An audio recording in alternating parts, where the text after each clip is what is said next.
সাদ দুম করে বাইকের ব্রেক কষে দাঁড়িয়ে গেল। পেছনে বসে থাকা সৈকত হুমড়ি খেয়ে সাদের উপর পড়ল। সে অবাক হয়ে বলল, কি রে, কি হলো? এভাবে থামলি কেন? ওই দেখ বর্ষার রূপ। সৈকত তার ডানে তাকিয়ে বলল, যা বাবা, বের হলাম ঘোর বর্ষার কদম দেখতে, আর সামনে পড়লো আস্ত কোলা ব্যাং। রিকশা উঠে পড়ে গিয়ে কাদায় মাখামাখি হয়ে যাওয়া মেয়েটা তখন কাদো কাদো দৃষ্টিতে বিমূঢ়ের মতো হয়ে আছে। একবার এদিকে তাকালো, তারপর সে উঠবার চেষ্টা করলো। সাদ বলল, কিন্তু কলা ব্যাং পানি ছেড়ে কাদায় কি করছে? মনে হয় বৃষ্টির অপেক্ষা।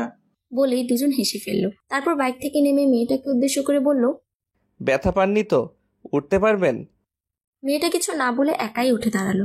এমনভাবে কাদায় পড়েছিল যে তার মুখের ভৌগোলিক চিত্রের কিছুই বুঝবার উপায় নেই।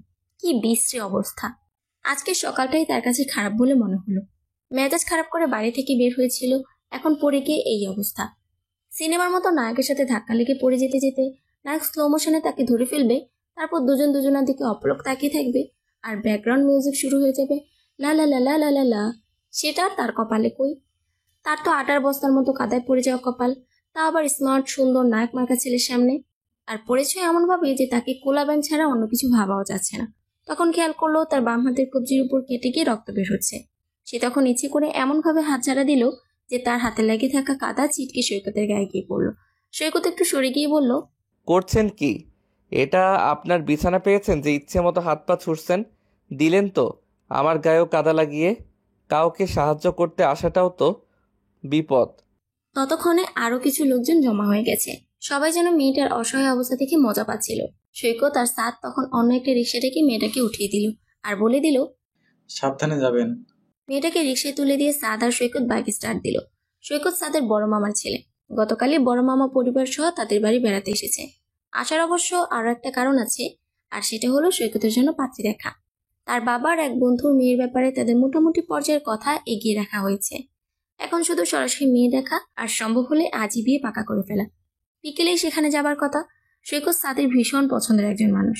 এবার অনেকদিন পর সৈকত এসেছে, তাই তারা বাইক নিয়ে একটু ঘুরতে বের হয়েছে। তারা বাইক নিয়ে আরো কিছু দূর যেতেই বৃষ্টি নেমে গেল। ভরা বর্ষা, এখন কখন যে বৃষ্টি শুরু হয় বলা যায় না। সাদ বলল, ভাইয়া কোথাও দাঁড়াবো? না, অনেক দিন ভিজি না, চলো আজ ভিজি। বাইকে চড়ে ভেজার আলাদা একটা মজা আছে।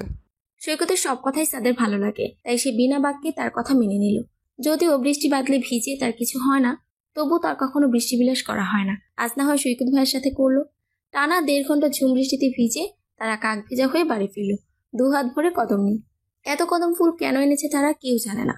সৈকত ভীষণ বিরক্ত মুখে বসে আছে, কারণ পাত্রী দেখার জন্য বাসার সবাই হুই হুই করতে করতে চলে এসেছে। রীতিমতো বরযাত্রী যাত্রা যেন। কোনো মানে হয়? ঘরে এত মানুষের বসার জায়গাই হচ্ছে না। বাসের মহিলা সিটের মতো চাপাচাপি করতে বসতে হয়েছে। এত করে বলেও কাউকে সে রেখে আসতে পারেনি। এ বাসার দাদি তো বলেই বসলেন, বাসায় কাউরে রাইখা আসো নাই না? লজ্জায় তার মাথা কাটা যাবার মতো অবস্থা। ওদিকে তার শরীরও কেমন যেন লাগছে, মনে হচ্ছে জ্বর আসবে। বৃষ্টিতে ভেজা তার সয় না, তবু কেন যেন আজ বৃষ্টি দেখে সে না ভিজে পারল না। এখন হয়তো এই জন্য তাকে কিছুদিন ভুগতে হবে। তাদের সামনে এত এত খাবার রাখা হয়েছে, কিন্তু সে অধৈর্য হয়ে পাত্রী দেখার জন্য অপেক্ষা করছে। যত দ্রুত এখান থেকে বের হয়ে বাসায় যাওয়া যায় আর কি। সবার এত কিছু কথাবার্তা তার বিরক্ত লাগছে, কিছুই ভালো লাগছে না। সে তাড়াতাড়ি বাড়ি ফিরতে চায়। তার বিছানা তাকে ডেকে যাচ্ছে যেন। অপেক্ষার প্রহর শেষ করে পাত্রে এন্ট্রি নিল ঘরে। সে একবার ভালো করে তাকালো, তারপর বাকিদের কথায় মন দিল। কিছুক্ষণ পর আবার তাকাতেই মেয়েটার সাথে চোখাচোখি হয়ে গেল। মেয়েটার চোখে সে কনফিউশন দেখতে পেল, কারণ সে ঘুরে ফিরে তার দিকে আর সাদের দিকে তাকাচ্ছে। বুঝলো মেয়েটা বুঝতে পারছে না পাত্র আসলে কে। সে মনে মনে হাসলো। হঠাৎই তার কানে দুম করে এসে গেল তার বাবা বলছে, আলহামদুলিল্লাহ, মেয়ে ভীষণ লক্ষ্মী। ছেলে আর মেয়ে একটু আলাদা কথা বলুক, তাদের নিজেদের মধ্যে হালকা জানাজানি আর কি। মেয়ের পরিবারও দেখলো বেশ খুশি। এদের সবার কথা মনে হচ্ছে বিয়ে ফাইনাল হয়ে যাবে আজই। অবশ্য তার নিজেরও মেয়েটাকে ভালো লেগেছে। এখন একটু একা কথা বললে বাকিটা বোঝা যাবে। গাছগাছালিতে সুন্দর করে সাজানো একটা বিশাল খোলা বারান্দায় দুজনকে বসিয়ে দেওয়া হলো একা কথা বলার জন্য। সৈকত বলল, বাহ, বারান্দাটা সুন্দর, মন ভালো হয়ে যাবার মতো। এত গাছ, কে করে এগুলো? আমি করি। ও আচ্ছা আচ্ছা, আপনি আনইজি ফিল করছেন না তো? না, ঠিক আছে। আপনার নামটা যেন কি? ভেতরে বসে একবার বলেছিলাম তো। একবার বললে দ্বিতীয়বার বলা যাবে না নামটা? কি এমন শর্ত দিয়ে রাখা হয়েছিল? না, তবে আপনি পাত্রীর নামটা অন্তত জেনে আসবেন, সেটা আশা করেছিলাম। বুশরা আঞ্জুম নাম আমার। ও, ছোট করে এক্স প্রেসিডেন্ট বুশ নামে কি ডাকা যাবে? ছোট করে ডাকবার জন্য আমার একটা নাম আছেই, শর্মী। সুন্দর। আসলে নাম জানতে চাওয়াটা কথা বলার ভূমিকা মাত্র। এর থেকে শুরু হবে বাকি গল্প। তাই নাম জানতে চাওয়ার বিষয়টা অতি গুরুত্বপূর্ণ সাবজেক্ট। এটা আপনার মুখ থেকে শোনার খুব অল্প সময় পরই নির্ধারণ হবে নামটা কোথায় রাখা হবে। কোথায় রাখা হবে মানে? মানে শুধুই মনে রয়ে যাবে নাকি বুকে গেঁথে যাবে সেটা? কি মনে হচ্ছে? নাম নিয়ে তো জটিলতা বেঁধে গেল, গল্পই হলো না। সিদ্ধান্ত নেব কিভাবে? জটিলতা থাকা ভালো, সহজে পাওয়া জিনিসের মূল্য কম হয়। সৈকত মেয়েটার দিকে কিছুক্ষণ তাকিয়ে রইল। এর চোখে কি যেন একটা আছে যে ভীষণভাবে টানছে। মেয়েটা চোখে কাজল পর্যন্ত পড়েনি, তবু চোখটা অদ্ভুত রকম সুন্দর। সেটা কি দীর্ঘ আখি পল্লবের কারণে? কাজল না পড়া মেয়ে হয় কখনো? সে কাজল চোখে মেয়েটাকে কল্পনা করলো। সেই চোখে সে আটকে গেল, বলল, হুম, ভালো লাগলো। কি ভালো লাগলো? সৈকত কল্পনা ছেড়ে এসে বলল, আপনাকে? শর্মী কিছু বলল না। সে সৈকতের দিকে চায়ের কাপ বাড়িয়ে দিয়ে বলল, ঠান্ডা হয়ে যাচ্ছে। সৈকত কাপ হাতে নিতে গেলে কাপটা তার গায়ের উপর কিভাবে যেন পড়ে গেল। শর্মির সাথে সাথে টিস্যু বাড়িয়ে দিল আর মনে মনে হাসলো। সৈকতের এমনিতেই ভালো লাগছিল না, এখন চা পড়ে বিশ্রী অবস্থা হয়ে গেল। বলল, আপনার কিছু বলার না থাকলে চলুন ভেতরে যাই। এখানে তো শুধু সংঘাতই হচ্ছে। আর তাছাড়া কে যেন দরজার পাশ থেকে উকি দিয়ে দেখছে, এটা বিব্রতকর। শর্মী মাথা নেড়ে সায় দিল। তারপর তারা ড্রয়িং রুমে গেল। যেতেই সৈকত শুনতে পেল বড়রা সবাই আলহামদুলিল্লাহ বলল। তারপর ওর বাবা বলল, তাহলে আর দেরি করব না, শুভ কাজ যত তাড়াতাড়ি সম্ভব করে ফেলাই উত্তম। বাকিরাও তাতে সায় দিল। শর্মির দাদি তখন বলে বসলেন, সবাই যেহেতু রাজি, তাহলে আজ রাতেই বিয়ে হয়ে যাক। শর্মির বাবা বললেন, এটা কিভাবে হয় মা? আমরা সবাই মিলে একটা তারিখ ঠিক করি। না, আজকালকার যুগ হইল মোবাইলের যুগ। ছেলে মেয়ে সারা দিন রাত মোবাইলে কথা বলবে, বাইরে আগানে বাগানে ঘুরতে যাবে, তাতে গুনাহ হবে। আমি তা হইতে দিব না। বিয়ে আজ রাইতেই হইব। তোমরা সব ব্যবস্থা করো। শর্মির দাদিকে কিছুতেই কিছু বোঝানো গেল না। তিনি এক কথা বলে গো ধরে রইলেন। অগত্যা দুই পক্ষ অনেক বিচার বিশ্লেষণ আর কথা খরচের পর আজ রাতেই বিয়ের সিদ্ধান্ত নিলেন। বিয়ের জন্য জানা হলেই নয়, আপাতত সেই সব শর্মির জন্য কিনে আনা হলো। রাত 11টা নাগাদ বিয়ে হয়ে গেল। জীবনে প্রথম কেউ চায়ের ডাক লাগানো শার্ট পরে বিয়ে করলো। আর 12টা নাগাদ নববধূ নিয়ে সবাই বাড়ি ফিরল। নববধূ বরণের ছোটখাটো আয়োজন শেষ করে সৈকতের ছোট বোন শর্মিকে একটা ঘরে নিয়ে এসে বিছানায় বসিয়ে দিল। বলল, ভাবি, সব কিছু তো হুট করেই হয়ে গেল, তাই কোনো আয়োজন করা যায়নি। তাছাড়া রাতও হয়ে গেছে, এত রাতে চাইলেও কিছু করার উপায় নেই। ভাইয়া সকালে এতগুলো কদম ফুল নিয়ে এসেছিল, সেগুলো দিয়েই ঘর সাজিয়েছি। হাতের কাছে পেয়ে ফুলগুলো এনেছিল। ও জানতো না এই ফুলগুলো এভাবে কাজে আসবে। কি অদ্ভুত, তাই না? আজকের পুরো দিনটাই অদ্ভুত ছিল আমার জন্য। এভাবে যে বিয়েটা হয়ে যাবে সেটাই বা কে ভেবেছিল? ভাবি, ভাইয়া বলেছিল ওর ভালো লাগছে না। কি হয়েছে কিছু বলো না। দেখো, তোমাকে বলে কি না, হুট করে বিয়ে হয়।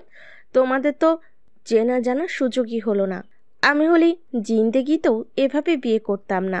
বিয়ের আগে 1 মাস তো প্রেম করতেই হবে, তার সাথে আমার। তাকে দিয়ে প্রতিদিন মশারি টানানো যাবে কিনা সেটা শিওর হতে হবে না? আচ্ছা, এসব গল্প পরে করব। আমার ভাইয়া কিন্তু খুব ভালো, অবশ্য ভীষণ দুষ্টুও। ওকে তোমার খুব পছন্দ হবে। কিছুক্ষণ গল্প করলেই বুঝে যাবে ভাইয়া কেমন। আচ্ছা, আমি এখন যাই, পরে গল্প করব।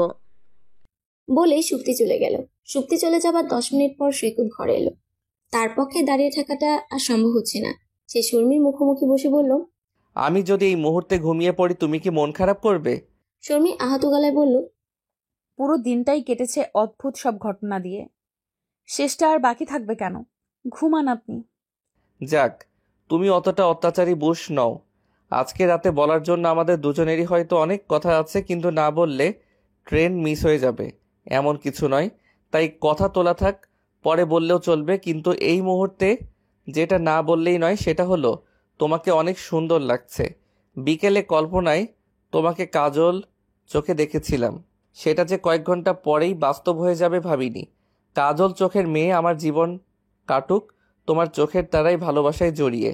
বলেই সে বিছানায় শুয়ে পড়ে বলল, তুমিও ঘুমিয়ে যাও বুশ। আমার নাম শর্মি। ওকে বুশ, মনে থাকবে। শর্মা বুঝে গেল বাকি জীবন তাকে বুশ নামটাই বহন করতে হবে। নিজেদের ঘর ছাড়া অন্য কোথাও ঘুমাতে মেয়েদের অস্বস্তি হয়। শর্মিও এর ব্যতিক্রম নয়, কিন্তু কিছু করার নেই। সে বিছানা থেকে উঠে ফ্রেশ হয়ে এসে দেখে সৈকত ঘুমিয়ে গেছে। সে ঘুমিয়েছে ছোট্ট বাচ্চাদের মতো কুণ্ডুলি পাকে। আশ্চর্য, এভাবে কেউ ঘুমায়? শর্মি বিছানায় তাকিয়ে দেখলো কোনো কাঁথা নেই এখানে। ঘরে একটা ওয়ার্ড্রোব আছে, সেটাতে অনেক খোঁজাখুঁজির পর একটা কাঁথা পেল সে। সেটা নিয়ে সৈকতের গায়ে দিতে গিয়ে দেখে ও বিড়বিড় করে কি যেন বলছে। শর্মি কি মনে করে ওর কপালে হাত রাখলো। এ কি, এর গায়ে যে উথাল পাথাল জ্বর। শর্মি হতভম্ব হয়ে দাঁড়িয়ে আছে। কি করবে এখনো? কাউকে ডাকা দরকার, কিন্তু ডাকবি বা কিভাবে? এত রাত হয়ে গেছে। সে ঘরের দরজা খুলে বাইরে উকি দিল। না, কারো কোনো সারা শব্দ নেই। সে চিন্তায় পড়ল। সৈকতের মাথায় তো এক্ষুনি পানি ঢালতে হবে, গা স্পঞ্জ করে দিতে হবে। এখন পর্যন্ত এর সাথে ভালো করে কথাই হলো না, আর এখন এসব করতে হবে? উফ, কি যে বিপদ! এত জ্বর নিয়ে ঘুরে বেড়াচ্ছে অথচ কাউকে কিছু বলেনি। এমন কেন লোকটা? সৈকতের পাশে এসে দাঁড়ালো সে। সৈকত দেখতে বেশ সুপুরুষ, একেবারে হিরো টাইপ।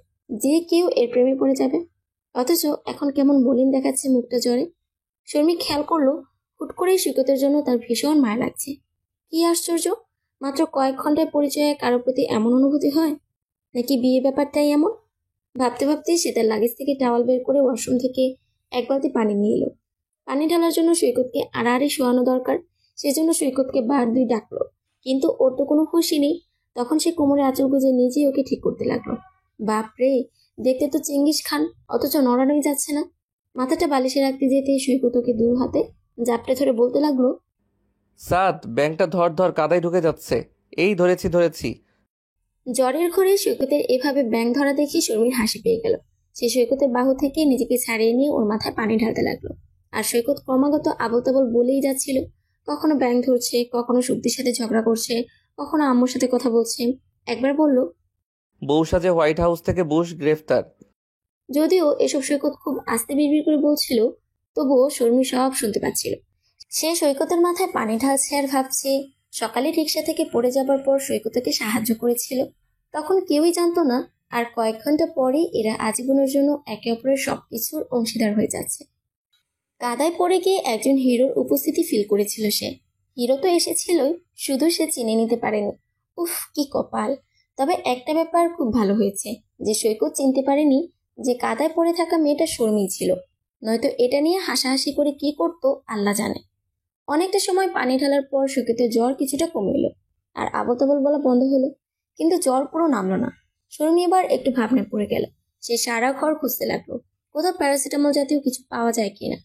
অনেক খোঁজাখুঁজির পর সে একটা বক্স পেল যেখানে এক পাতা প্যারাসিটামল দেখা যাচ্ছে। সেটা নিয়ে এসে যখন খাওয়াতে যাবে তখন ভাবলো সৈকত কিছু খেয়েছে কিনা। রাতে তো মনে হচ্ছে কিছু খায়নি। এখন খালি পেটে এটা খাওয়া তো ঠিক হবে না। কিন্তু শর্মি এখন খাবার কোথায় পাবে? সবাই ঘুমাচ্ছে। ওদিকে রান্নাঘর কোন দিকে তাও তো সে জানে না। কোনো উপায় না পেয়ে সে ঘর থেকে বের হলো রান্নাঘরে খোঁজে, আর মনে মনে দোয়া পড়তে লাগলো কেউ যেন দেখে না ফেলে। নতুন বউ এই মধ্যরাতে খাবারের সন্ধানে বের হয়েছে, এটা কেউ দেখে ফেললে কি না কি ভেবে বসবে আল্লাহ জানে। ঘরের বাতিগুলো জ্বালানো হচ্ছে না, তাই সে মোবাইল চালিয়ে রান্নাঘর খুঁজতে লাগলো। ডাইনিং রুমের কাছে আসতেই পাশের ঘরে বাতি জ্বেলে উঠলো। শর্মি সর্বনাশ! বলে মুখ চেপে এক কোণে চুপ করে দাঁড়িয়ে গেল। ঘর থেকে অবশ্য কেউ বের হলো না, তবে সে আলোয় দেখলো টেবিলে কিছু খাবার ঢাকা দেয়া আছে।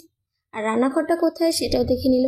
তারপর টেবিলের কাছে গিয়ে ঢাকনা তুলে দেখলো সেখানে তাদের বাড়ি থেকে পাঠানো বিয়ের খাবার আছে। কিন্তু এগুলো তো এখন ওকে দেওয়াটা ঠিক হবে না।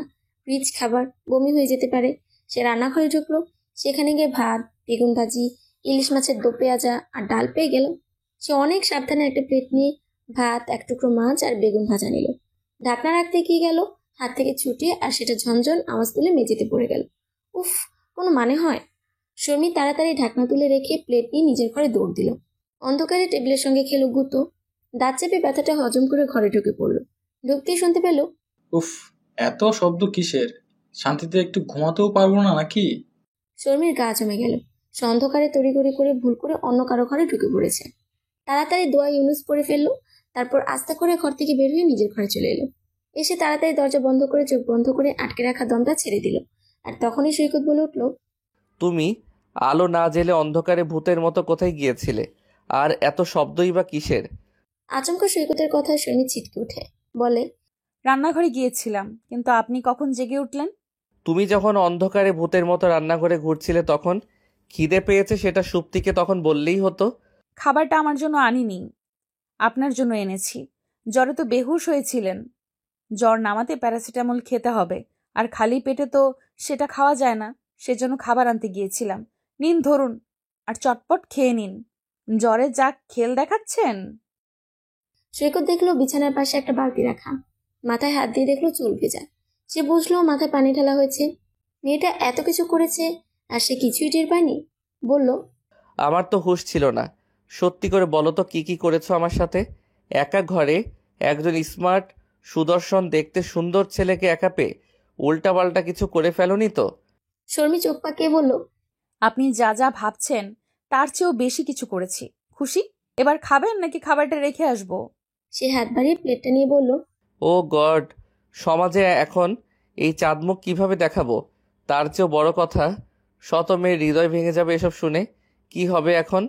মুখ দেখাতে না পারলে ঘোমটা দিয়ে রাখবেন, আর আজ যাদের হৃদয় ভেঙেছে কাল তাদের মাথাও ভাঙবো। জেলাস গার্ল, তুমি রেসলারের বংশধর নাকি? খাবেন নাকি শুধু বকবক করবেন? আমার একদমই খেতে ইচ্ছে হচ্ছে না, মনে হচ্ছে বমি করে ফেলবো। আপনি রাতে কিছু খেয়েছিলেন? না। একটু কষ্ট করে খান, অল্প হলেও খেতে হবে। সৈকত প্লেট হাতে নিয়ে বসে রইল চুপ করে। শর্মি বুঝলো সৈকত এভাবে খেতে পারবে না। সে ওর পাশে বসে হাত থেকে প্লেটটা নিয়ে বলতে শুরু করলো, জানেন আপনার জন্য খাবার আনতে গিয়ে কি হয়েছে? রান্নাঘর কোন দিকে সেটা তো জানি না, তবু রিস্ক নিয়ে গেলাম। তারপর যা কিছু ঘটেছে সব একে একে সময় নিয়ে ইনিয়ে বিনিয়ে বলতে লাগলো। পুরোটা বলা হলে বলল, কেউ আমাকে দেখে ফেলে কি হতো ভাবুন। নির্ঘাত চোর ভেবে বসতো। আপনার জন্য এত কষ্ট করে খাবার নিয়ে এলাম, আর আপনি বলছেন খাবেন না? এই অত্যাচার মানা যায়? সৈকত শুনে হাসতে লাগলো। বলল, না, মানা যায় না, তবে তোমার এই আইডিয়াটা আমার খুব পছন্দ হয়েছে। কি আইডিয়া? এই যে গল্প বলার ছলে আমাকে খাবারটা খাইয়ে দিলে। এখন প্যারাসিটামলটা খেয়ে ফেলুন। ওষুধটা খেয়ে বলল, আমি প্রথম দিনেই তোমাকে ঝামেলায় ফেলে দিয়েছি, সেজন্য দুঃখিত। আর অনেক ধন্যবাদ এত কষ্ট করার জন্য। আপনি এত জ্বর নিয়ে বসে আছেন, কাউকে কিছু বলেননি কেন? কাউকে বাড়তি টেনশন দিতে ইচ্ছে হয়নি। সব আমার উপর চাপানোর ইচ্ছে ছিল? সৈকত মুচকি হেসে বলল, ভাবলাম আমার প্যারা ভোগ করার পার্টনার যখন এসেই পড়েছে, সে কতটা কাজের সেটা একটু দেখি। বেহুশ থেকে ভালোই খেল দেখিয়েছেন। বলে শর্মি সৈকতের কপালে হাত দিয়ে জ্বর কতটা আছে বোঝার চেষ্টা করলো। সৈকত তখন মিনমিন করে বলল, শুধু আমাকে ছোঁয়ার বাহানা। শর্মি তখন ওর কানটা টেনে ধরে বলল, আমি কিন্তু খুব ডাকাত মেয়ে, আমার সঙ্গে লাগতে আসবেন না, একেবারে সিধে করে ছেড়ে দেব। সৈকত তখন আছড়া থেকে সোজা হয়ে বসে এক হাতে শর্মির কোমর জড়িয়ে ধরে কাছে টেনে নিয়ে বলল, আর আমি কিন্তু খুব তেদর ছেলে, আমার ভালোবাসায় তোমাকে একেবারে ডুবিয়ে মেরে ফেলবো। সকালে সবাই নাস্তা করতে বসেছে। এত লোকের জায়গা হচ্ছিল না বলে শর্মি পরে বসতে চাইল, কিন্তু সাদের মা জোর করে বসিয়ে দিলেন। সৈকত তখন বলল, ফুপি, রাতে কি ঘরে বিড়াল ঢুকেছিল? রান্নাঘর থেকে কিছু পড়ে যাওয়ার শব্দ পেলাম। কথাটা শুনে শর্মি বিষম খেল। সে কাশতে লাগলো। তোমার আবার কাশি পাচ্ছে কেন হঠাৎ? পানি খাও। শর্মি চোখ পাকিয়ে সৈকতের দিকে তাকালো, দেখলো সে মুচকে হাসছে। কি জানি কে ঢুকেছিল, দেখলাম রান্নাঘরে একটা এঁটো প্লেট রাখা। রাতে কেউ কিছু খেয়েছে মনে হচ্ছে। কার খিদে পেয়েছিল রাত দুপুরে? কেউ বলতে পারলো না কে খেয়েছে। শর্মি তো মাথা নিচু করে বসে ভাবছে। সৈকতটা তো পাজি কেন? সবাই তখন অবাক যে কেউ কিছু খায়নি, তাহলে শব্দ কেন হলো, আর এটো প্লেটই বা কোথা থেকে এলো। ফুপি, আমিও রান্নাঘরে কিছু একটা পড়ে যাওয়ার শব্দ পেয়েছিলাম, কিন্তু বের হয়ে দেখিনি। ভালো করেছিস বের হসনি, নিশ্চয়ই ভূত টুত কিছু একটা ছিল, তোর ঘাড় মোটকে দিতে পারতো। শব্দটা আমিও শুনেছিলাম। ঘুম ভাঙতেই মনে হলো দরজায় কেউ দাঁড়িয়ে, আবার সাথে সাথেই হাওয়া হয়ে গেল। মাত্র এক পলকের জন্য দেখেছি। ভীষণ ভয় পেয়েছিলাম। সত্যিই ভূত এসেছিল কিনা কে জানে। দেখতে কেমন ছিল দেখেছিস কিছু? ইয়া লম্বা নাকি আমাদের মতোই হাইট? পুরুষ নাকি মহিলা ভূত? সৈকতকে থামাতে শর্মি তখন টেবিলের নিচ দিয়ে সৈকতের পায়ে জোরে পাড়া মারলো, আর সাদ বলে চেঁচিয়ে উঠলো। আহ! সবাই অবাক হয়ে চোখে ওর দিকে তাকালো। বলল, কি হলো? সে চোখ গোল গোল করে বলল, কে যেন পায়ে পাড়া মেরেছে। শর্মি লজ্জায় শেষ। উফ, সবকিছুই তার বিপরীতে যাচ্ছে কেন। ইয়া আল্লাহ, কি হবে এখন? সৈকত চট করে শর্মির দিকে তাকালো আর বুঝে গেল কি হয়েছে। সে হাসতে হাসতে বলল, রাতে দেখা তোর ভূতটার মনে হয় তাকে নিয়ে আমাদের আলোচনা করাটা পছন্দ করছে না, তাই সে ক্ষেপে গিয়ে তোকে মেরে বসেছে। সাদ ঢোক গিলে মিনমিন করে বলল, এসব কি বলছো? ভূত বলতে কিছু নেই তো। ভূতটা মনে হয় জেনে গেছে যে তুই ভূত ভয় পাস, তাই তোর ঘরে ঢুকেছিল। বলে সে উঠে যাচ্ছিল। সাদের মা বলল, কি রে, উঠছিস যে? খাওয়া শেষ? কিছুই তো খেলি না। তোর শরীর ঠিক আছে তো? মুখটা কেমন শুকনো দেখাচ্ছে। আমি ঠিক আছি। বিয়ে নামক যে প্যারায় তোমরা আমাকে হুট করে ফেলে দিয়েছ, এর চেয়ে ভালো থাকবো কিভাবে? বলেই সে তার ঘরে চলে যায়। ভোররাত থেকে জ্বরটা ছিল না, এখন আবার আসছে মনে হচ্ছে। শর্মী বুঝতে পারলো সৈকতের শরীর আবার খারাপ করতে শুরু করেছে। আশ্চর্য, ফুপিকে সেটা বলতে পারলো না। সমস্যাটা কি? তা বলতে পারবে কেন? আমাকে পচানোর বেলায় তো 16 আনা। শর্মীও তাড়াতাড়ি খেয়ে উঠে পড়ল। সে ঘরের দিকে পা বাড়াতেই ডাইনিং টেবিলে হাসির রোল পড়ে গেল। শুক্তি বলল, আহা, ভাবি যেন ভাইয়াকে ছাড়া এক মুহূর্ত থাকতে পারছে না। ভাইয়াকে নিয়ে ইচ্ছে মতো ঘুরে বেড়াবার দিন শেষ। সেই দুঃখে এখন আমারও বিয়ে করে ফেলতে ইচ্ছে করছে। সাদের মা বলল, টোটো করে ঘুরে বেড়ানোর বাদরের আবার বিয়ের শখ হয়েছে? এই, তোর বয়স হয়েছে কত, হ্যাঁ? ঝাড়ু চিনিস? মেরে ঠ্যাং ঝুলিয়ে দিব একেবারে। সবাই হাসাহাসি করছিল। শর্মী লজ্জায় লাল নীল হয়ে নিজের ঘরে চলে এলো। সৈকত ওকে দেখেই বলল, এই মেয়ে এইভাবে সারাক্ষণ আমার আগে পিছে লেগে থাকো কেন? প্রেম টেম হয়ে যায়নি তো? শর্মী দাঁতে দাঁত চেপে বলল, আপনি অসুস্থ সেটা কাউকে জানাচ্ছেন না কেন? আমার জন্য দেখি তোমার মহা টেনশন হচ্ছে, এটা কিন্তু প্রেমের লক্ষণ। শর্মী বুঝলো এর সাথে সে পেরে উঠবে না। সে ঘর থেকে বের হয়ে সুপ্তির খোঁজে চলে গেল। সুপ্তিকে ড্রয়িং রুমে সাদের সাথে পেয়ে গেল। তারপর সবাই মিলে আড্ডা দিতে লাগলো। আড্ডা দিলেও শর্মীর মন পড়ে রইল সৈকতের কাছে। জ্বরের এখন কি অবস্থা কে জানে। কোনো সারা শব্দ নেই। সুপ্তি এক ফাঁকে চা করে নিয়ে এলো, এনে বলল, ভাবি, তোমার আর ভাইয়ের চা তোমাদের ঘরে নিয়ে যাও, তোমরা একসাথে খাও। শর্মী মনে মনে খুশি হলো। সে চা নিয়ে ঘরে গিয়ে দেখলো সৈকত ঘুমিয়ে গেছে। সে চায়ের ট্রে হাতে নিয়ে সৈকতের পাশে গিয়ে বসলো। কপালে হাত রেখে জ্বর আছে কিনা সেটা দেখবি কিনা ভাবছে, কিন্তু হাত রাখলে যদি জেগে যায়। যা অসভ্য ছেলে, জেগে গেলে কি রেখে কি বলবে আল্লাহ জানে। মুখ তো লাগাম বলতে কিচ্ছু নেই। সে সৈকতের দিকে তাকিয়ে আছে। সে মনে হয় সত্যি সৈকতের প্রেমে পড়ে যাচ্ছে। সৈকত তখন চোখ মেলে বলল, তোমার মতলব কি বলো তো? চা দেবে নাকি এভাবে ড্যাব ড্যাব করে তাকিয়ে থাকবে? শর্মী চমকে উঠে অবাক হবার ভান করে বলল, আমি কোথায় তাকিয়েছিলাম? ঘুমিয়ে ঘুমিয়ে স্বপ্ন দেখছিলেন আপনি। কে ঘুমিয়েছিল? একটু আগে ঘুম থেকে জেগে কেউ আবার ঘুমায় নাকি? শর্মী মনে মনে বলল, সব তুলে রাখছি, সময় আমারও আসবে, তখন দেখবে কত ধানে কত চাল। তারপর চায়ের কাপটা বাড়িয়ে দিয়ে বলল, স্বাভাবিকভাবে কথা বলা কি কেউ আপনাকে শেখায়নি? শিখিয়েছে, কিন্তু তোমার সাথে তার প্রয়োজন দেখছি না। কেন? কারণ তুমি স্পেশাল কেউ। শর্মী লজ্জা পেয়ে গেল। সৈকত শর্মীর দিকে আর চোখে তাকিয়ে বলল, স্পেশালের আরেক নাম কি জানো? কি? প্রতিবন্ধী। হা হা হা। আপনি আসলে একটা অসভ্য। হা হা হা। আচ্ছা সরি। শোনো, আমার জ্বরটা মনে হয় বাড়ছে, একটু দেখো তো। না, পরে বলবেন, ছোঁয়ার বাহানা। আচ্ছা বলবো না। শর্মী ওর কপালে হাত রেখে দেখলো জ্বর আছে। সে একটা প্যারাসিটামল এনে দিল। তারপর বলল, আমি ফুপিকে গিয়ে বলছি আপনার জ্বর। আহা, আমাদের মাঝে ফুপিকে ডাকবে কেন? সে একবার জেনে গেলে এমন লাল টুকটুকে বউটাকে আর এভাবে কাছে পাবো? আপনি আসলে কি চাইছেন বলুন তো? তুমি আমার কাছে কাছে থাকবে, সেটাই চাইছি। সৈকতের জ্বর হয়েছে সেটা লুকিয়ে রাখতে পারেনি সে। জ্বর নিয়ে শ্বশুরবাড়ি থেকে ঘুরে এসেছে। 4 দিন পর জ্বর পুরো সেরে গেল। ঢাকায় ব্যাক করেছে বউ নিয়ে। এখানে সৈকতের মা, বাবা, সুপ্তি আর দাদি থাকেন। বাড়ির সবাই মোটামুটি মিশুক ধরনের। শর্মীর খারাপ লাগছে না, শুধু দাদি একটু ভিন্ন, খুব কঠিন মেজাজের মানুষ। সারাক্ষণ সকলের ভুল ধরা নিয়ে ব্যস্ত থাকেন। শর্মী নিজেও বেশ কয়েকবার ঝাড়ি খেয়ে ফেলেছে। আসলে তিনি পুরনো আমলের ধ্যান ধারণা নিয়ে থাকেন, তাই সবাইকে একটু মেজাজ দেখিয়ে নিজের কন্ট্রোলে রাখতে ভালোবাসেন। সৈকতের মা শর্মীকে এ ব্যাপারে আগে সাবধান করে দিয়েছেন, শর্মী যেন তার কোনো কথা কষ্ট না পায়। সৈকত তার অফিসের পোস্টিং এর কারণে চট্টগ্রাম থাকে।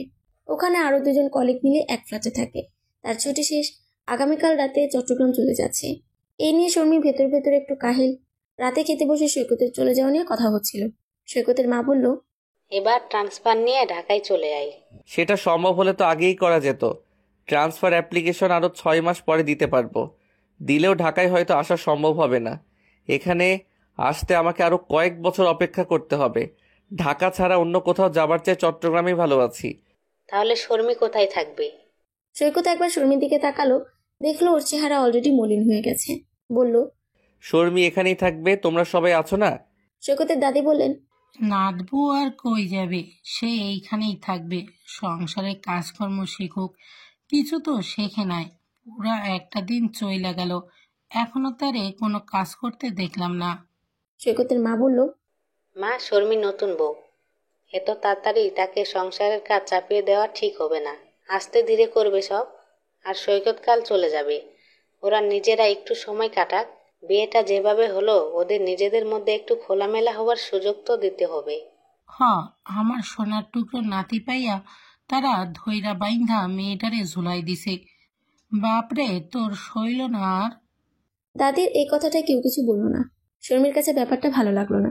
সে মাথা নিচু করে খাবার নাড়াচাড়া করতে লাগলো। বিয়েটা তো কেউ জোর করে দেয়নি, উভয় পক্ষের সম্মতিতে দেয়া হয়েছে, তাহলে এমন কথা কেন? সৈকতের বাবা শর্মির দিকে তাকিয়ে দেখলেন বেচারা দাদির কথায় মন খারাপ করে ফেলেছে, তাই মাকে উদ্দেশ্য করে বললেন, মা, এইভাবে বলাটা ঠিক হলো না। শর্মির সম্পর্কে জেনেই আমরা এগিয়েছিলাম। ওকে আমাদের আগে থেকেই ভালো লেগেছিল। আমরা কিন্তু মোটামুটি প্রিপারেশন নিয়েই গিয়েছিলাম। তোরা তো বিয়ে পাকা করার জন্য গেছিলি, বিয়ে করাইতে তো যাস নাই। ধুমধাম কইরা বিয়া দিমু, আর এখন কি হইল? সব আল্লাহর ইচ্ছে মা। আমরা না হয় সুপ্তির বিষয়টা ঘটা করে দেব। তারপর আর কোনো কথা হলো না। সবাই চুপচাপ খেতে লাগলো।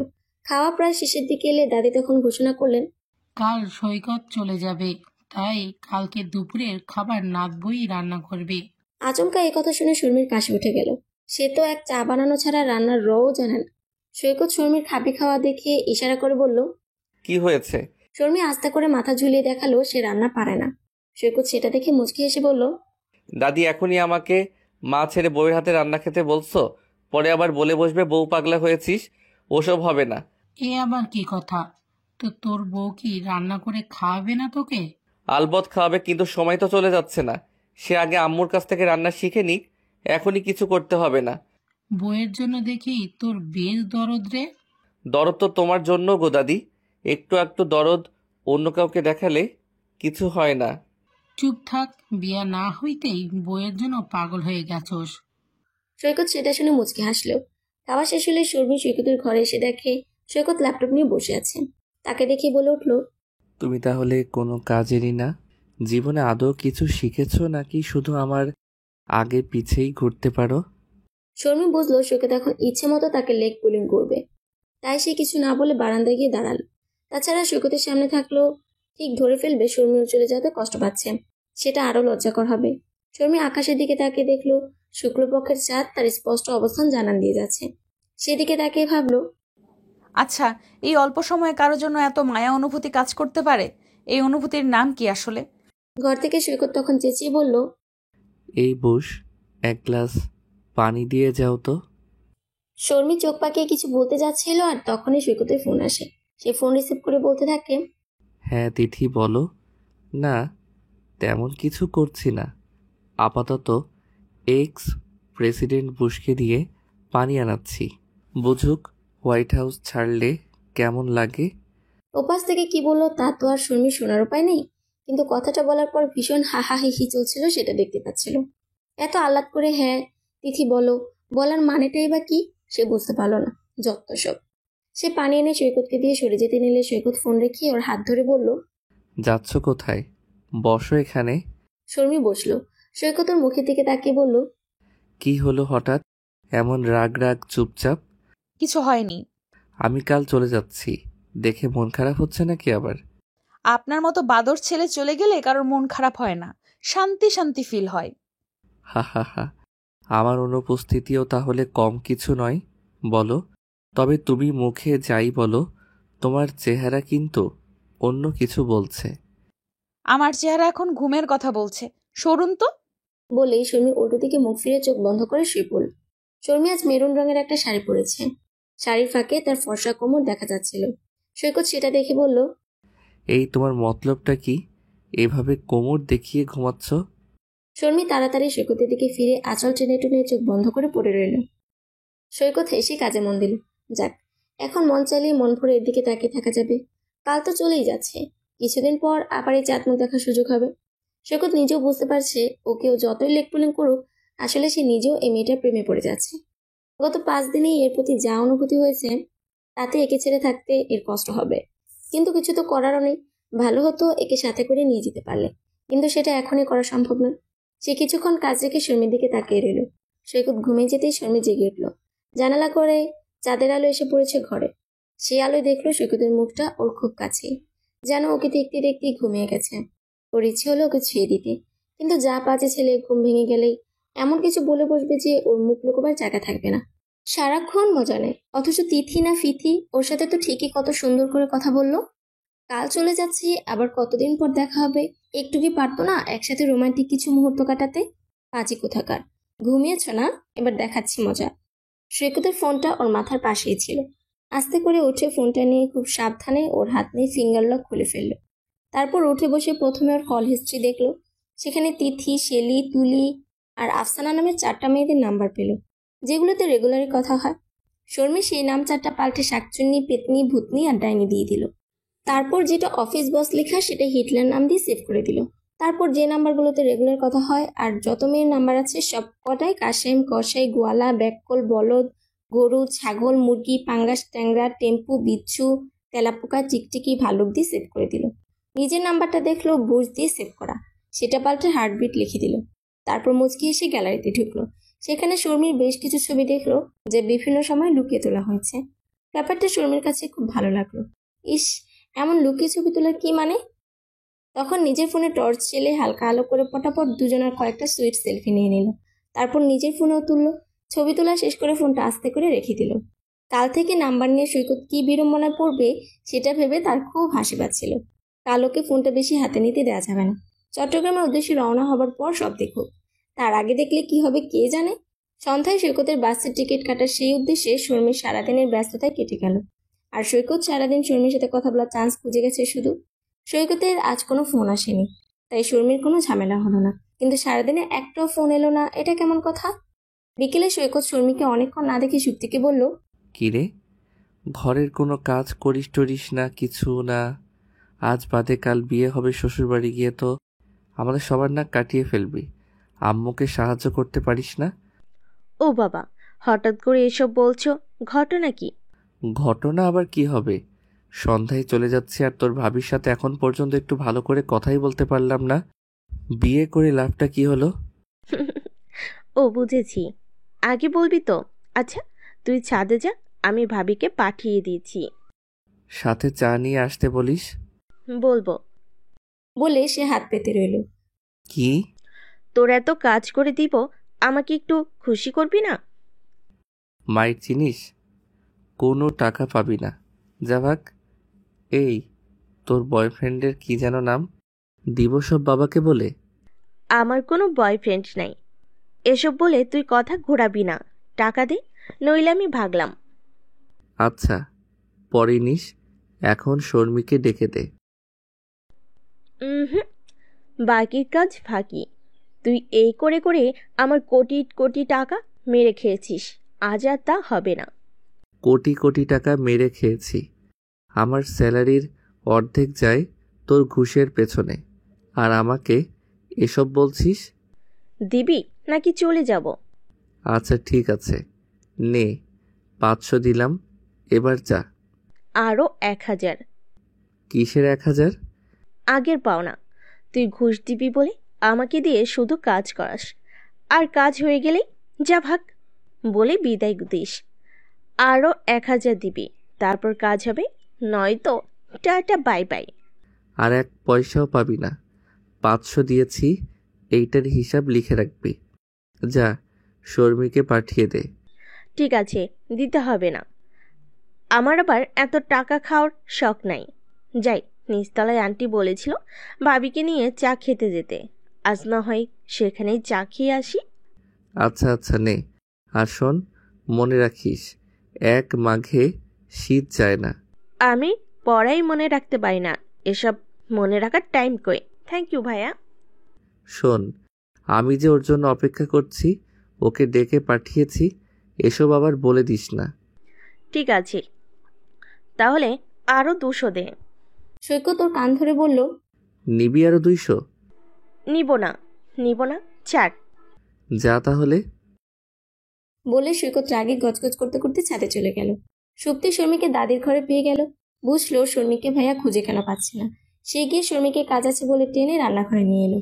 বলল, ভাবি, চা বানাতে পারো? পারি।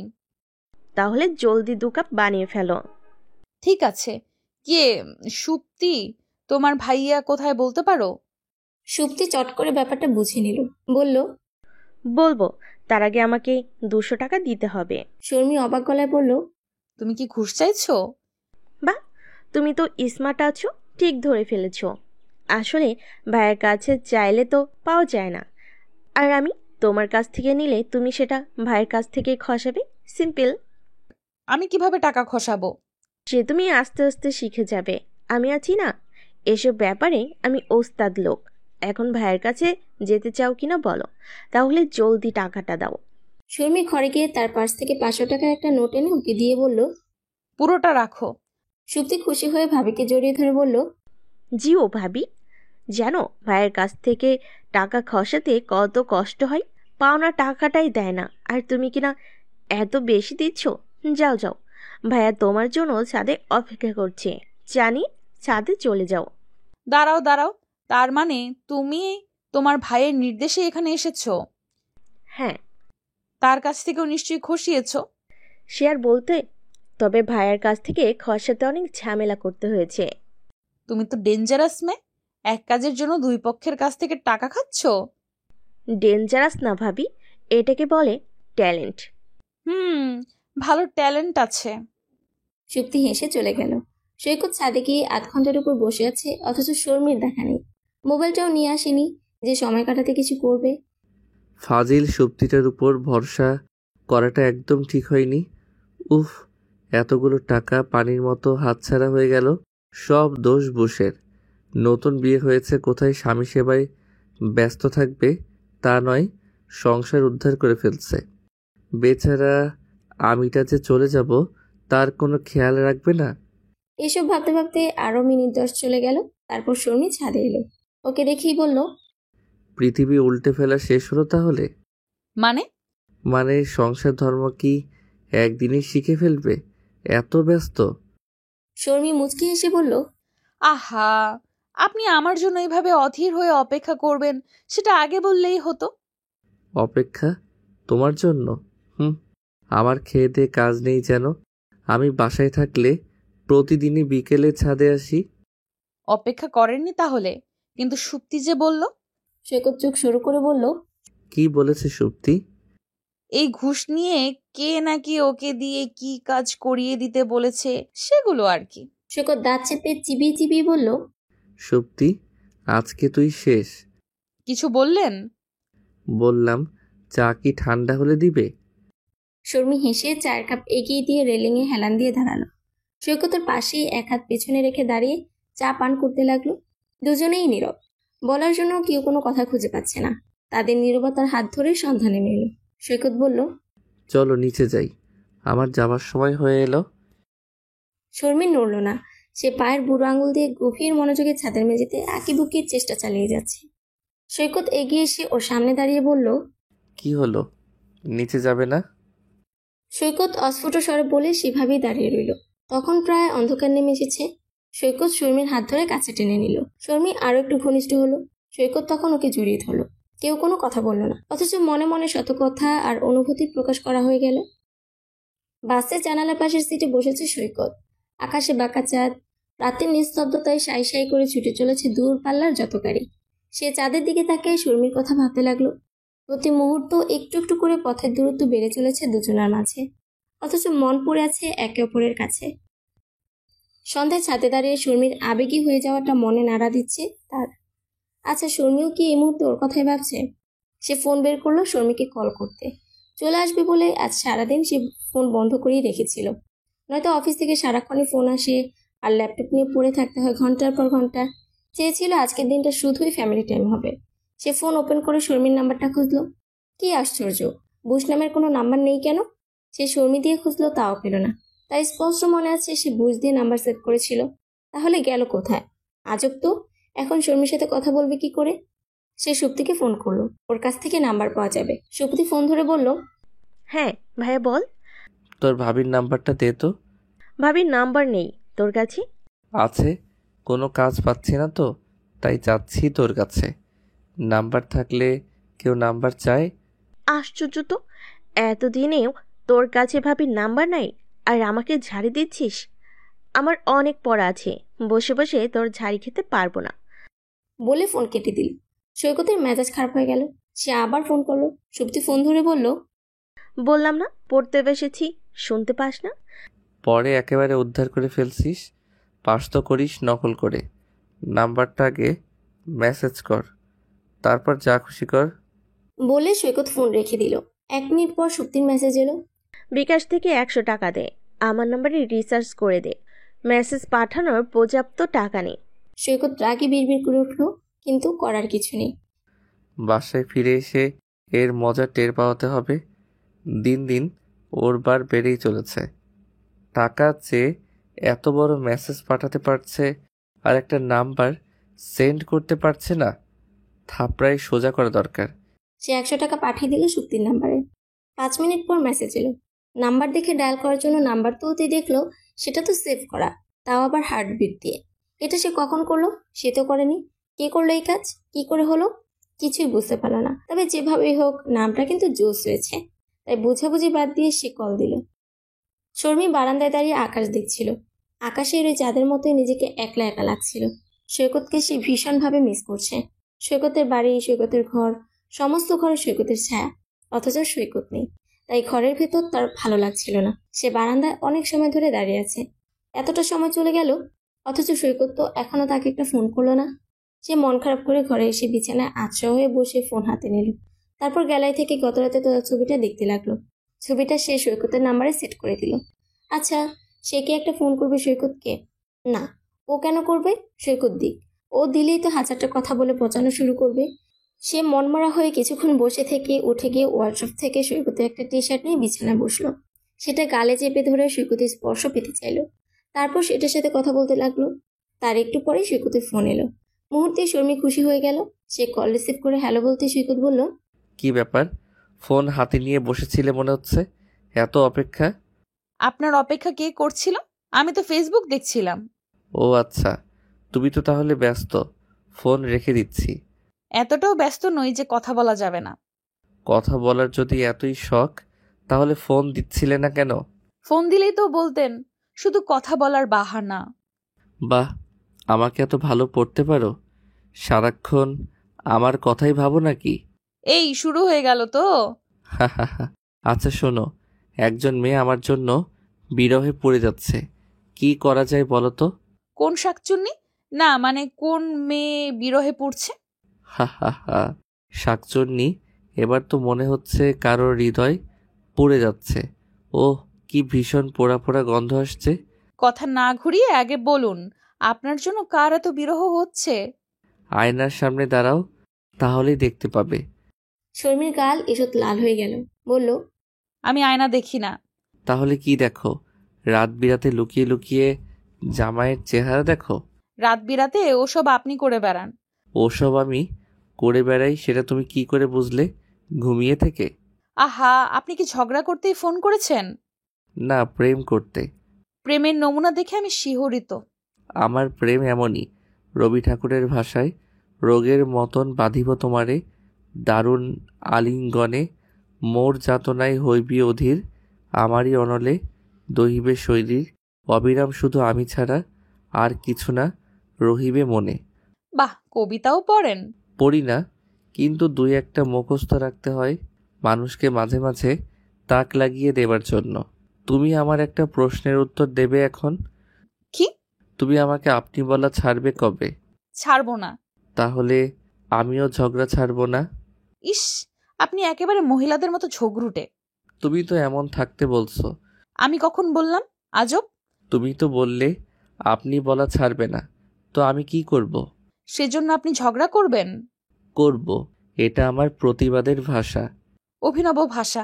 এবার অভিনব ভাষায় আমাকে আই লাভ ইউ বলে ফেলো। I hate you. এই, তোমার তো লজ্জা শরম নেই? বললাম আর অমনি আই লাভ ইউ বলে দিলে। আমি কখন সেটা বললাম? আমি তো আই হেট ইউ বললাম। দুটোর বাংলা অর্থ যে একই সেটা তামাম দুনিয়া জানে। আই লাভ ইউ হলো প্রত্যক্ষভাবে বলা, আর আই হেট ইউ হলো পরোক্ষভাবে আই লাভ ইউ বলা। কথা তো একই, মানে একটার একটার মিরর ভার্সন। এর উপর পিএইচডি করেছেন মনে হচ্ছে। এটা সাধারণ জ্ঞান। ভালো কথা, আমাকে যখন এতই মিস করছো তখন ঘুমাবার সময় আমার একটা টি শার্ট পরে ঘুমিও। তোমার তো আবার যত্রতত্র আমাকে জড়িয়ে ধরার অভ্যাস। ভুল করেছি। আপনার গলা চেপে ধরা উচিত ছিল তখন। আর আপনার টি শার্ট পরবো আমি? পচা গন্ধে সারা রাত ঘুমই হবে না আমার। তাহলে গোসল করে ফ্রেশ হয়ে এসে পড়বে। গন্ধ আপনার টি শার্টে, বুঝেছেন? বুঝেছি। তোমাকে ভালো একজন নাকের ডাক্তার দেখাতে হবে। তোমার স্মেল সিস্টেম ঠিক মতো কাজ করছে না। শর্মি রেগে ফোন কেটে দিল। সৈকত ফোন রেখে হাসতে লাগলো। মেয়েটাকে খোঁচাতে তার সেই লাগলো। তারপর শর্মিকে একটা মেসেজ পাঠালো।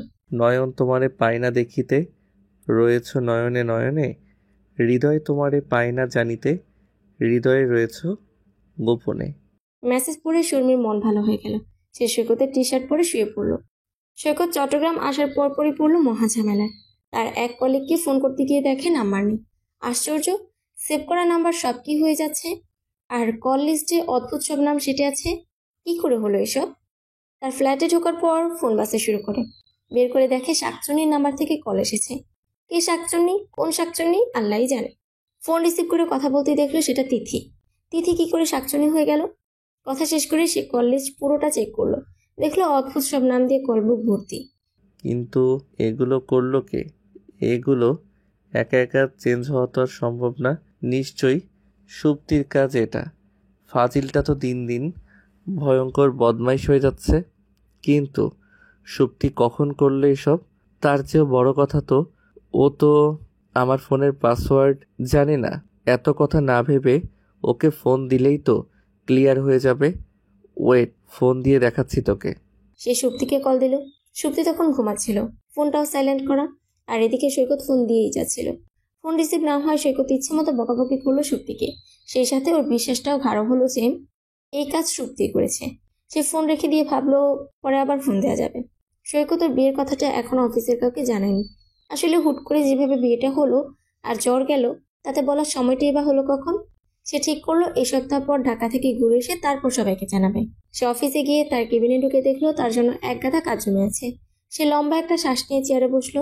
শর্মিকে একটা ফোন দিবে কিনা ভাবলো। না, দরকার নেই। পৌঁছে তো ফোন দিয়েছিলাম। মিনিটে মিনিটে ফোন দিলে বুঝে ফেলবে তার সাথে কথা বলার জন্য আমি মরে যাচ্ছি। তার চেয়ে লাঞ্চ আওয়ারে ফ্রি হয়ে কথা বলা যাবে। এখন কাজ করি। সৈকত টানা কাজ করে যাচ্ছে। কখন যে লাঞ্চ আওয়ার হয়ে গেছে খবর নেই। মাঝে একবার সুপ্তি ফোন করেছিল, তাকে ইচ্ছে মতো ঝাড়া হয়েছে। অথচ সুপ্তি অবাক হয়ে বারবার একই কথা বলেছে যে এই অকাজটা সে করেনি। সৈকত তবু ওকেই দোষারোপ করায় সুপ্তি রাগে দুঃখে ফোন কেটে দিয়েছে। ফোন রেখে সৈকত আবার কাজে ব্যস্ত হয়ে গেছে। এমন সময় কেউ বলল, আসবো? সৈকত ফাইল থেকে মুখ তুলে দেখলো তিথি দরজায় দাঁড়িয়ে। বলল, আরে আসো আসো, তোমার আবার অনুমতি লাগে নাকি? তা হয়তো লাগে না, তবে অফিসিয়াল বিহেভিয়ার বলে একটা ব্যাপার আছে না? সেটা সবার জন্য না। তুমি তো শুধু আমার কলিগ নও, একজন বন্ধুও। বন্ধু? আচ্ছা তারপর বলো, তোমার কি খবর টবর? সেই তো কাজে ডুবে গেছো মনে হচ্ছে। আমার আর কি খবর, জানোই তো এতদিন জ্বরে ভুগেছি। কিন্তু তারপরও তোমার চেহারায় কেমন একটা অন্যরকম একটা ব্যাপার দেখা যাচ্ছে। কি রকম? ঠিক বুঝাতে পারবো না, তবে তোমাকে বেশ চাঙ্গা মনে হচ্ছে। এতদিন জ্বরে ভুগেও চেহারায় চাঙ্গা ভাব, ভালোই তো। সৈকত, তোমাকে আমার কিছু কথা বলার ছিল। কি কথা বলো? অফিসের পর চলো আমরা বাইরে কোথাও বসি, আজ না হয় একসাথে ডিনার করলাম। জরুরি কিছু? হ্যাঁ। ঠিক আছে, আমি সময় মতো চলে আসবো। সৈকতের তখন ফোন বেজে উঠলো। তাকিয়ে দেখে হার্টবিট। নামটা দেখে ওর মুখ উজ্জ্বল হয়ে গেল। তিথিকে বলল, তোমার কি আর কিছু বলার আছে? তিথি বুঝলো সৈকত চাইছে সে উঠে যাক। আর কিছু বলার নেই এখন, বলে উঠে চলে গেল। তিথি চলে যেতেই সৈকত শর্মির ফোন পিক করে বলল, হ্যালো হ্যান্ডসাম জামাইয়ের বউ। ইস, গায়ে মানে না আপনি মোড়ল, নিজেকে একেবারে উড়োজাহাজ মনে করে। মনে করলে উড়োজাহাজই তো মনে করব, টেম্পো মনে করার তো কোনো কারণ দেখি না। আর গা মানুক চাই না মানুক, তুমি নিশ্চয়ই মানো যে তুমি হ্যান্ডসাম জামাইয়ের বউ। আচ্ছা, তোমার টেনশন হয় না? কিসের টেনশন? এই যে হ্যান্ডসাম, গুড লুকিং, স্মার্ট জামাইটা একা তোমাকে ছেড়ে এত দূরে আছে, যদি কোনো মেয়ের নজরে বিদ্ধ হয়ে যায়? আপনার মতো তেদর ছেলে কারো নজরে এসে মরবে নাকি? হ্যাঁ, মরবেই তো। এমন ছেলে দেখলে প্রেমে ডুবে না মরে উপায় আছে? তাই নাকি? তা আফসানা, তিথি, শেলি, তুলি এরা কি তাদেরই দলের? মাই গড, তুমি এর মধ্যে এদের চিনেও রেখেছ? ওয়েট ওয়েট, আমি তো এদের সম্পর্কে তোমাকে কিছু বলিনি, তুমি এদের নাম জানলে কি করে? শর্মী নিজের জিভ কেটে চোখ বন্ধ করে ফেলল। ইস, কি বোকা বেটেই না করে ফেলল। এত গাধা কেন? ধরা পড়ে গেল। কি বলবে এখন? সে চুপ করে রইল। সৈকত বলল, তার মানে সকাল থেকে সুপ্তি অযথাই বিনা দোষে বকা খেলো। কল লিস্টের 12টা তো আসলে বুশ বাজিয়ে রেখেছে। বুশ নামের মানুষগুলো তো দেখছি আসলেই বিরাট ভেজাইলা। আপনি সুপ্তিকে বকেছেন? সেই জন্যই তো বেচারা সকাল থেকে মুড অফ করে বসে আছে। আম্মুর সাথেও চোটপাট করেছে। আর আসল কালপ্রিট তো বহাল তবিয়তেই আছে, কিন্তু কাজটা করলে কখন? আমার ফোনের পাসওয়ার্ড জানলে কি করে? কল লিস্ট এলোমেলো করা ছাড়া আর কি কি ক্রাইম করেছো তাড়াতাড়ি বলো। এটা ছাড়া আর কিছু করিনি। আর আপনার পাসওয়ার্ড কোথা থেকে জানবো? আপনি যখন ঘুমিয়েছিলেন তখন ফিঙ্গার লক খুলে নিয়েছি। আমার আসলে আগেই বোঝা উচিত ছিল যে কাজটা তুমি করেছো, কারণ সব নাম উল্টা পাল্টা হলেও শুধু তোমার নামটাই উল্টো থেকে ঠিক হয়ে গেছে। তুমি তো সুপ্তির চেয়ে কোনো অংশে কম ডেঞ্জারাস না। এসব কেন করেছো? আপনি সারাক্ষণ আমার পেছনে লাগেন কেন? তাই একটু পাল্টা জবাব দিলাম। তোমাকে যতটা আলাভোলা ভেবেছিলাম তুমি আসলে ততটা না। তুমি তো আলাভোলা শয়তানের খালা। আর লাগবেন আমার পেছনে? না, ভাবছি এখন থেকে তিথি, আফসানা, শেলি, তুলি এদের পেছনে লাগবো। ঘাড় মোটকে দেব একদম। এত জেলাস কেন তুমি? এটা মোটেও জেলাসি না। সরাসরি বললেই তো হয় তুমি আমার প্রেমে পড়েছো। প্রেমে তো আপনি পড়েছেন, সে কারণেই বুশ পাল্টে হার্টবিট হয়ে যাওয়াটাকে উল্টো থেকে সোজা মনে হচ্ছে। বাহ, আমার সাথে থেকে থেকে তোমার ভালো ইমপ্রুভ হয়েছে তো। সারাক্ষণ আমায় ভাবা ছাড়া আর কিছু করো তো? আপনাকে ভেবে ওয়েস্ট করার মতো সময় কোথায় আমার এত? ও আচ্ছা, ভালো কথা। তোমার সাথে অনেক কথা বলে ফেলেছি, ওরা সবাই ওয়েট করছে, এবার ওদেরকে সময় দিতে হবে। ওরা কারা? তিথি, শেলি, তুলি, আফসানা আরও অনেকে। সবার নাম এখনই মনে পড়ছে না। যা ভাগ। বলে শর্মী কট করে ফোন কেটে দিল। সৈকত হাসতে হাসতে লাঞ্চ করতে গেল। যেতে যেতে ভাবলো, কি আশ্চর্য, যে অকাজের জন্য রাকের সুক্তিকে এত এত বকা দিয়েছিল, সেই কাজ শর্মী করেছে জেনে ওর ভালো লাগছে। স্থান, কাল, পাত্রভেদে সবকিছু কেমন মুহূর্তেই পাল্টে যায়। তবে সুক্তিকে একটু বেশি বকা দিয়ে ফেলেছে। বেচারা বোনটা, ও রাগ ভাঙাতে কিছু করতে হবে এখন। অনেকটা সময় চলে গেছে, দুজন রেস্টুরেন্টে বসে আছে। খাবারও এসে গেছে, কিন্তু জরুরি যে কথাটা বলার জন্য তিথি সৈকতকে বসিয়ে রেখেছে সেটা এখনো বলছে না। শুধু এ কথা সে কথা বলে চলেছে। রাত বাড়ছে, ঘরে ফিরতে হবে তো। সৈকত অধৈর্য হয়ে বলল, আমরা আর কতক্ষণ বসবো? কি বলতে ডেকেছো সেটা তো কিছু বলছো না। ডেকেছি যখন বলবো তো। তো বলো। তুমি বিয়ে করবে কবে? হঠাৎ এই প্রশ্ন? বাসা থেকে আমার জন্য পাত্র দেখা হচ্ছে।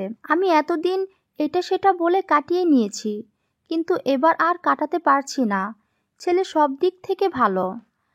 এটা তো ভালো খবর। আমার জানা মতে তোমার তো কোনো বয়ফ্রেন্ড নেই, তাহলে তুমি রাজি হচ্ছ না কেন? তিথি সৈকতের দিকে কিছুক্ষণ তাকিয়ে রইল, তারপর বলল, রাজি হয়ে যাব। ছেলে সব দিক থেকে ভালো হলে অবশ্যই রাজি হয়ে যাবে। তাহলে আমাদের সম্পর্কটা? সৈকত সরু চোখে বলল, আমাদের কিসের সম্পর্ক? এখানে আমাদের সম্পর্ক কোথা থেকে আসছে? আসছে, কারণ আমাদের সম্পর্কটা শুধু বন্ধুত্বের ছিল না। একটা ছেলে আর একটা মেয়ের সম্পর্ক কখনো ভালো বন্ধুত্বের মাধ্যমে সীমাবদ্ধ থাকে না, সেটা আরো বেশি কিছু হয়। আমাদের মধ্যে এত কেয়ারিং, শেয়ারিং, এগুলোর মানে কি? সৈকত অবাক হচ্ছে তিথির কথায়। কি বলছো এসব? সৈকত তো খুব স্বাভাবিকভাবেই একজন বন্ধুর মতো চলতো ওর সাথে। বন্ধুত্বের সীমারেখা মেনেই চলতো। সে খানিকটা বিরক্ত হয়ে বলল, কে বলেছে তোমাকে ছেলে আর মেয়ের সম্পর্ক বন্ধুত্বের মাঝে সীমাবদ্ধ থাকতে পারে না? আর বন্ধুর সাথে শেয়ারিং কেয়ারিং হবে না তো কার সাথে হবে? এসব করলেই সেটা বন্ধুত্বের বেশি কিছু হয়ে গেল। একটা ছেলে আর একটা মেয়ের মাঝে যখন আলাদা করে বন্ধুত্বটা গড়া হয়, সেটা কেন হয়? বেশি কিছু হয় বলেই তো হয়। তিথি, তুমি একটা ভুলের ভেতর বাস করছো। বন্ধুত্ব আর তার থেকে বেশি কিছু হয়ে যাবার যে সীমারেখা, সেটা সম্পর্কে তোমার নিজেরই সঠিক ধারণা নেই, যে কারণে আমাকে এসব বলতে পারছো। ভেবে বলো তো, আমি কখনো এমন কিছু বলেছি যেটাতে প্রেম ভালোবাসা প্রকাশ পায়? সব কথা কি শুধু মুখে বললেই হয়? তা হয়তো সব সময় হয় না, কিন্তু আমি জানি আমি কখনোই এমন কিছু করিনি যেটাতে তোমার এসব মনে হতে পারে। আর সবচেয়ে বড় কথা, মনের ধারণার উপর ডিপেন্ড করে এ ধরনের কোনো সিদ্ধান্তে আসা যায় না। এটা স্রেফ বোকামো। সবটা তাহলে আমার বোকামো? বোকামো নয়, এলোমেলো যা খুশি ভেবে নিলেই তো হবে না। ঠিক আছে, আমি না হয় ভুলের ভেতরেই ছিলাম। এখন যেহেতু বিষয়টা উঠেই গেল, তুমি তো বুঝে গিয়েছো আমি তোমাকে কি চোখে দেখি। আমাদের মাঝে যেহেতু ভালো একটা সম্পর্ক আছেই, তাহলে এখন কি তুমি আমাকে নিয়ে ভাবতে পারো না? না, পারি না, এটা অসম্ভব। অসম্ভব? কেন অসম্ভব? কি সমস্যা? সমস্যা এটাই যে বন্ধু আর কলিগ ছাড়া তোমাকে আমি কখনো কিছু ভাবিনি। আমাদের এতদিনের পরিচয়, তোমাকে নিয়ে তেমন কোনো অনুভূতি তৈরি হওয়ার থাকলে এতদিনে নিশ্চয়ই তা হয়ে যেত। তিথি মরিয়া হয়ে বলল, কিন্তু আমি তো তোমাকে ভালোবেসে ফেলেছি। তোমার প্রতি আমার এমন কোনো ফিলিংস নেই, বুঝতে পারছো না কেন? ঠিক আছে, আমি তো বুঝলাম সেভাবে আমাকে নিয়ে কখনো ভাবোনি, তাহলে এখন ভাবো। একবার ভেবে দেখলে তো পারো। আমার ধারণা তখন তোমার ধারণা পাল্টাবে। আমি তো বললাম এটা সম্ভব নয়, কখনোই না। কখনোই না বলছো কেন? তুমি প্রয়োজনের সময় নও। এখানে সময় নেওয়ার কোনো প্রয়োজন দেখছি না। তারপর নরম হয়ে বলল, তিথি, আমরা দুজন ম্যাচিওর মানুষ, ছেলে মানুষই আমাদের মানায় না। ভালোবাসা ব্যাপারটা মন থেকে আপনি তৈরি হয়ে যায়, এটা বলে কই ভেবেচিন্তে হয় না কখনোই। তোমার ব্যাপারে এমন ফিলিংস আমার কখনোই আসেনি, আর আসবেও না। তুমি একটা স্মার্ট মেয়ে, তোমার কাছ থেকে এমনটা আমি আশাও করি না। বাসায় গিয়ে ঠান্ডা মাথায় ভালো করে সব কিছু বুঝতে চেষ্টা করো, তারপর নিজেই সিদ্ধান্তে আসতে পারবে যে এসব ছেলে মানুষই রেখে তোমার জন্য দেখা পাত্রকে বিয়ে করাটাই উত্তম হবে। আমার কথা শেষ, আমি এখন উঠবো। তিথি চুপ করে বসে রইল। তার চোখে পানি চলে এসেছে। সে আর কিছুই বলল না। তার ইচ্ছে করছে চিৎকার করে কাঁদতে। সে মনে মনে সৈকতকে কত ভালোবেসেছিল, কত স্বপ্ন সাজিয়ে ফেলেছিল, সবই বালির করার মতো একটা ঢেউয়ে বিলীন হয়ে গেল। রেস্টুরেন্ট থেকে বের হয়ে সৈকত তিথিকে রিক্সা ঠিক করে দিল। তিথি বলল, না। তিথি কথা না বাড়িয়ে চলে গেল। পুরো ব্যাপারটা সৈকত হকচকিয়ে গেছে। সে চাইলেই তার বিয়ে হয়ে গেছে বলে দিতে পারত, কিন্তু সেটা করেনি। কারণ সে চেয়েছে তিথি এটা বুঝুক যে সৈকত কোনোভাবেই তিথিকে প্রেম ভালোবাসার মতো ব্যাপারে চায়নি এবং চায়ও না। বিয়ের ব্যাপারটা বললে তিথি হয়তো ভাবতো সৈকত বেটার অপশন পেয়ে ওকে রেখে অন্য কাউকে বিয়ে করে ফেলেছে। তাই বিয়ের কথা সে সময় মতো সবাইকে একসাথে জানাবে। তবে তিথির জন্য তার মন খারাপ লাগতে লাগলো। তিথির সাথে তার হয়তো ভালো বন্ধুত্ব জন্মটা ঠিক হয়নি। মেয়েটা এত বোকা কেন? সে তো সবার সাথেই এভাবে মেশে, তাহলে ও কেন এমন ভাবনা ভাববে? এরপর থেকে সৈকত তিথিকে এড়িয়ে চলতে লাগলো। সেই সাথে অফিসের অন্য সব মেয়ে স্টাফদেরও এড়িয়ে চলতে লাগলো। তিথি ওর বিয়ের কী করলো সেটাও জানতে চাইল না। অফিসের কাজ নিয়ে নিজের ব্যস্ততা দেখালো। সবাই দেখলো সৈকত আজকাল কাজ আর ফোন নিয়েই ব্যস্ত থাকে। আজ মঙ্গলবার, সৈকত অপেক্ষা আছে বৃহস্পতিবার অফিস করে সে ঢাকার উদ্দেশ্যে রওনা হয়ে যাবে। তবে শর্মিকে জানাবে না। সৈকতকে হুট করে দেখতে পেয়ে শর্মির কী অনুভূতি হয় সেটা দেখতে চায় সে। তারপর সে আম্মুকে ফোন দেয়। ওর আম্মু ফোন পিক করতে সালাম দিল। ওর আম্মু সালামের জবাব দিয়ে বলল, কি করছিস? এই একটু কাজ আছে, শেষ করে ঘুমিয়ে পড়বো। তুমি কি করছো? এই তো শুতে যাব এখন। শর্মির সাথে কি কথা টথা বলিস ঠিক মতো? বলি তো। ভালোভাবে কথা বলবি, একদম জ্বালাবি না ওকে। আমি তো ওকে জ্বালাই না, কিন্তু কথা হলো আমি নেই। আর সেই সুযোগে দাদির প্রযোজনায় তোমরা বউ শাশুড়ি মিলে বাংলা সিনেমা নাকি হিন্দি সিরিয়াল বানাচ্ছ? প্রশ্ন তো সেটা। এগুলো আবার কি কথা, ফাজিল ছেলে? হা হা হা। তুই এবার আসলে ওকে নিয়ে ওদের বাড়ি থেকে ঘুরে আসিস। কয়েকদিন তো হয়ে গেল এসেছে, বাড়ির কথা ভাবে মনে হয়। আমাকে কেন নিয়ে যেতে হবে? এই সপ্তাহে ঢাকা আসতে পারবো কি না তাই তো জানি না। আমি বরং শিহাবকে বলে দিচ্ছি, ও এসে নিয়ে যাক। ঠিক আছে। তারপর মা ছেলে আরো কিছু কথা বলে ফোন রেখে দেয়। সৈকত এরপর শর্মিকে কল দিল। শর্মি ফোন পিক করে বলল, হ্যালো। এমন শুকনো শুকনো হ্যালো বলছো কেন? তাহলে কিভাবে বলবো? কিভাবে বলবো মানে? তোমার হ্যান্ডসাম জামাই এত রাতে ফোন করেছে, গলায় 1000 ওয়াটের ঝলকানি দিয়ে বলবা, হ্যালো জান, আই মিস ইউ বেবি। মা। শর্মি নিঃশব্দে হেসে বলল, আমি এসব ন্যাকামো পারি না। তাহলে কোন সব ন্যাকামো পারো? শর্মি চুপ করে রইল। তোমার কি মন খারাপ? না। তাহলে এমন চুপচাপ? বাড়ির কথা মনে পড়ছে? শর্মি মনে মনে বলল, আপনাকে মনে পড়ছে, ভীষণভাবে মনে পড়ছে। কথা না বললে হবে? ঠিক আছে, আমি শিহাবকে ফোন করে বলে দিচ্ছি, ও এসে তোমাকে নিয়ে যাক। ওখানে কিছুদিন থেকে আসো, ভালো লাগবে। শর্মি এটা শুনে খুশি হলো, বলল, ঠিক আছে, বলে দিন। আর আর আপনি কবে আসবেন? মানে আমাকে নিতে আসবেন কবে? সেটা এখনো বলতে পারছি না, অফিসে কাজের চাপ আছে। এই সপ্তাহে ঢাকা আসতে পারবো কি না জানি না। ও, খেয়েছেন আপনি? তুমি? না। না, কেন? ইচ্ছে করছিল না। ফোন রাখলাম। কেন? কি করব? আপনি কি রাগ করলেন? তুমি শুধু হুহা করে যাচ্ছ, আমি একা কি কথা বলবো? আপনি বলুন, আমি তো শুনছি। আমার ঘুম পাচ্ছে, রাখি, পরে আবার কথা হবে। সৈকত ফোন রেখে দিল। শর্মির ইচ্ছে হচ্ছে সৈকতের কলার চেপে ধরে বলে, আমার হ্যান্ডসাম জামাই, এমনি দূরে থাকো, এখন আবার ফোন কেটে দেওয়া হচ্ছে। এমন পানিশমেন্ট দিব যে আমাকে ছেড়ে থাকার কথা মনেও আনতে পারবে না।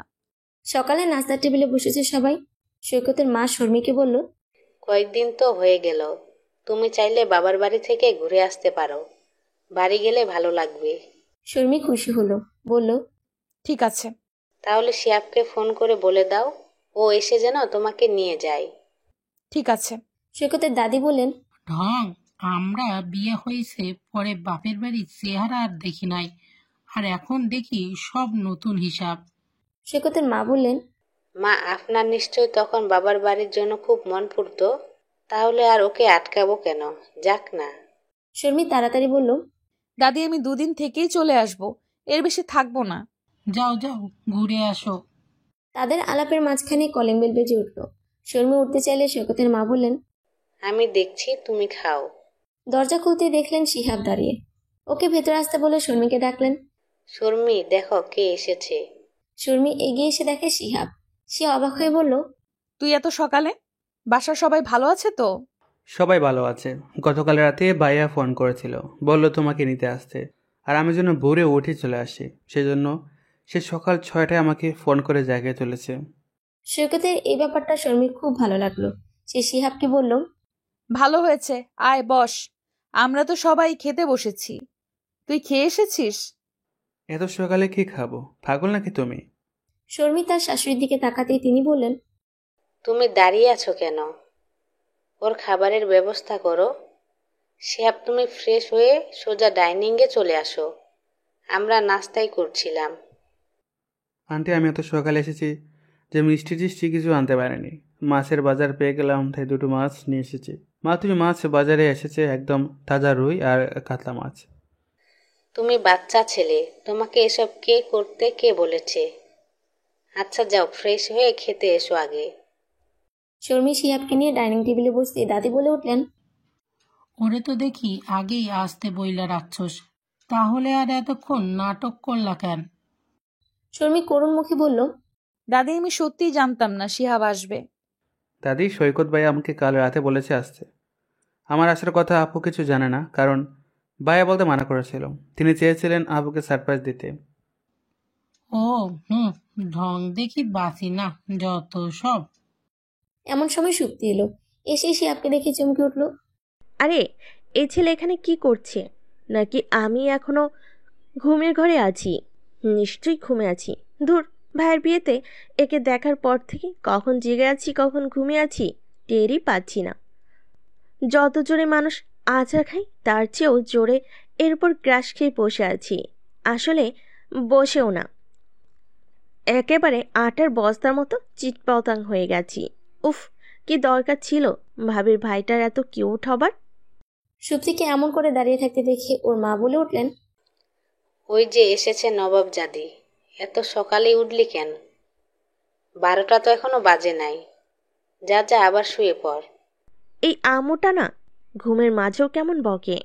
সে মায়ের কাছে গিয়ে বলল, মা, ঘুমের মধ্যে তো দুটো ভালো কথা বলতে পারো নাকি? তখন ওর আম্মু ওর কান টেনে ধরে বললেন, লাগছে না কানে? বোঝা যাচ্ছে কিছু? সুপ্তি আ আ করে চিৎকার করে কান ছাড়তে বলল। তার মা কান ছেড়ে দিতেই সুপ্তি দেখলো শিহাব হাসছে। আহ, সে কি হাসি! দেখলেই কলিজায় লাগে রে। এই ছেলেকে তো ধরে নিয়ে বিয়ে করে ফেলতে হবে। এ বাড়িতে সে আসবে জামাই হয়ে, আর সে লাল টুকটুকে শাড়ি পরে সেজেগুজে তাকে খাবার সার্ভ করবে। তখনই তার মনে পড়লো এই মুহূর্তে সে অতি পুরনো আলখাল্লা টাইপ টি শার্ট আর ট্রাউজার পরেছে। ভালো করে তাকালে টি শার্টে 2 বা 4 ফুটও হয়তো দেখা যাবে। বর্ষার ভ্যাপসা গরমের কারণেই কাল রাতে এটা পড়েছিল ঘুমাতে, আর আজই ক্রাশকে আসতে হলো। তার উপর আলোথালো চুল দেখে বাড়ির কাজের মেয়ে মনে হচ্ছে। কি অবস্থা! শিহাব আসবে জানলে ভালো দেখে টপস আর লেগিংস পরে থাকা যেত। ফুটো টি শার্টের মতো তার কপালটাও ফুটো করে ফেলেছে সে। তারপর আম্মুকে চাপা গলায় বলল, মা, যে এখানে সেখানে আমাকে এইভাবে অপদস্থ করো কেন? যেখানে সেখানেই কই করলাম। সুপ্তি এখানে আর না দাঁড়িয়ে নিজের ঘরে চলে গেল। ঘরে গিয়ে পাইচারি করছে আর ভাবছে ক্রাশের সামনে কিভাবে যাওয়া যায়। দিনরাত যাকে নিয়ে স্বপ্নে দৌড়ে বেড়ায় বাংলা সিনেমার লা লা লা লা লা লা সুরে সে আজ নিজের বাড়িতে এসে বসে আছে। তার তো এখন উচিত শিহাবের কাছে গিয়ে মাছের মতো চোখ গোল গোল করে তার দিকে তাকিয়ে থাকা। আর সেখানে সে শিহাবের সামনে জম্পিস কানমলা খাচ্ছে। ভাবা যায়? এটা কেমন জুলুম রে ভাই! তার সাথেই কেন এসব হতে হবে? কিছু একটা করতে হবে, কিন্তু করবোটা কি? তখনই একটা আইডিয়া চলে এলো। এস, চা। নাস্তা শেষ, এখন তো চা লাগবে। আর পৃথিবীর সব প্রেমের শুরু চায়ের কাপে। বাহ, ভালো আইডিয়া আছে তো আমার মাথায়। চায়ের কাপে তো ঝড় তুলতেই হবে আজ। হবে হবে, আমাকে দিয়ে এসব প্রেম ভালোবাসাই হবে। ছাতার পড়াশোনা কি আমার কাজ? তাছাড়া সুন্দরী মেয়েদের এত পড়তে হয় না, ওসব ছেলেদের কাজ। তারা কষ্ট করে পড়বে, তারপর ভালো চাকরি বাকরি ব্যবসা বাণিজ্য শুরু করবে তার মতো সুন্দরীদের পাবার জন্য। যাই, চায়ের ব্যবস্থা করি। সুপ্তি রান্নাঘরে গিয়ে দেখলো ভাবি চা বানাচ্ছে। সে বলল, ভাবি দাও চা, আমি নিয়ে যাচ্ছি। শর্মি ওর দিকে অবাক চোখে তাকালো আর পাশ থেকে আম্মু বলে উঠল, জিন্দেগিতে তোকে রান্নাঘরে কোনো একটা কাজে টেনে আনা যায় না? ছাগলের মতো খুঁটি গেড়ে বসে থাকিস, আজ হঠাৎ কি হলো? কারণ এই মুহূর্তে থেকে রিয়েলাইজ করতে পারছি এসব না করলে জিন্দেগি বরবাদ হয়ে যেতে পারে। বলে সে কথা না বাড়িয়ে 2 কাপ চা নিয়ে ড্রয়িং রুমে গিয়ে গেল। গিয়ে দেখে তার বাবা আর শিহাব গল্প করছে। সে তখন টিউবলাইটের মতো ফিউজ হয়ে গেল, কারণ সে চেয়েছিল চা নিয়ে সে আর শিহাব গল্প করবে। সুপ্তিকে দেখে ওর বাবা বললেন, কিরে, চা আনতে এত সময় নিচ্ছিস কেন? আর যেভাবে চা নিয়ে হাঁটছিস, উষ্টা খেয়ে পড়ে গিয়ে তোর নাক মুখ ফাটিয়ে ফেলবি। সুপ্তি করুণ চোখে বাবার দিকে চায়ের কাপ এগিয়ে দিয়ে শিহাবকে চা দিল। তখন ওর বাবা বললেন, দেখ দেখ, শিহাবকে ভালো করে দেখ। শিহাবের সাথে গল্প করে খুব ভালো লাগছিল। ছেলেটা পড়াশোনা এত ভালো, বুঝলে শিহাব? আমার এই মেয়েটা হচ্ছে একটা পড়াশোনা কিছুই মাথায় ঢোকে না, সারাদিন শুধু সাজাগোজা নিয়ে পড়ে থাকে। রেজাল্ট খারাপ করেও কোনো প্রতিক্রিয়া নেই যে একটু ভালোভাবে পড়তে হবে। সুপ্তি মনে মনে প্রমাদ গুনল, তার ফ্যামিলি এমন কেন?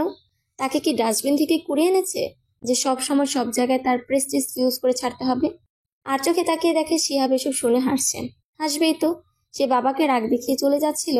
তখন ওর বাবা বললেন, এই যে পড়াশোনার কথা বলেছি আর এখন চলে যাচ্ছে। এসব দেখে শিহাব শুধু নীরবে হেসে গেল। শিহাব শর্মিকে বলেছে সে বেশি দেরি করবে না, তাড়াতাড়ি যেন ব্যাগ গুছিয়ে নেয়। শর্মি ব্যাগ গুছানোর আগে সৈকতকে একটা ফোন দেয়।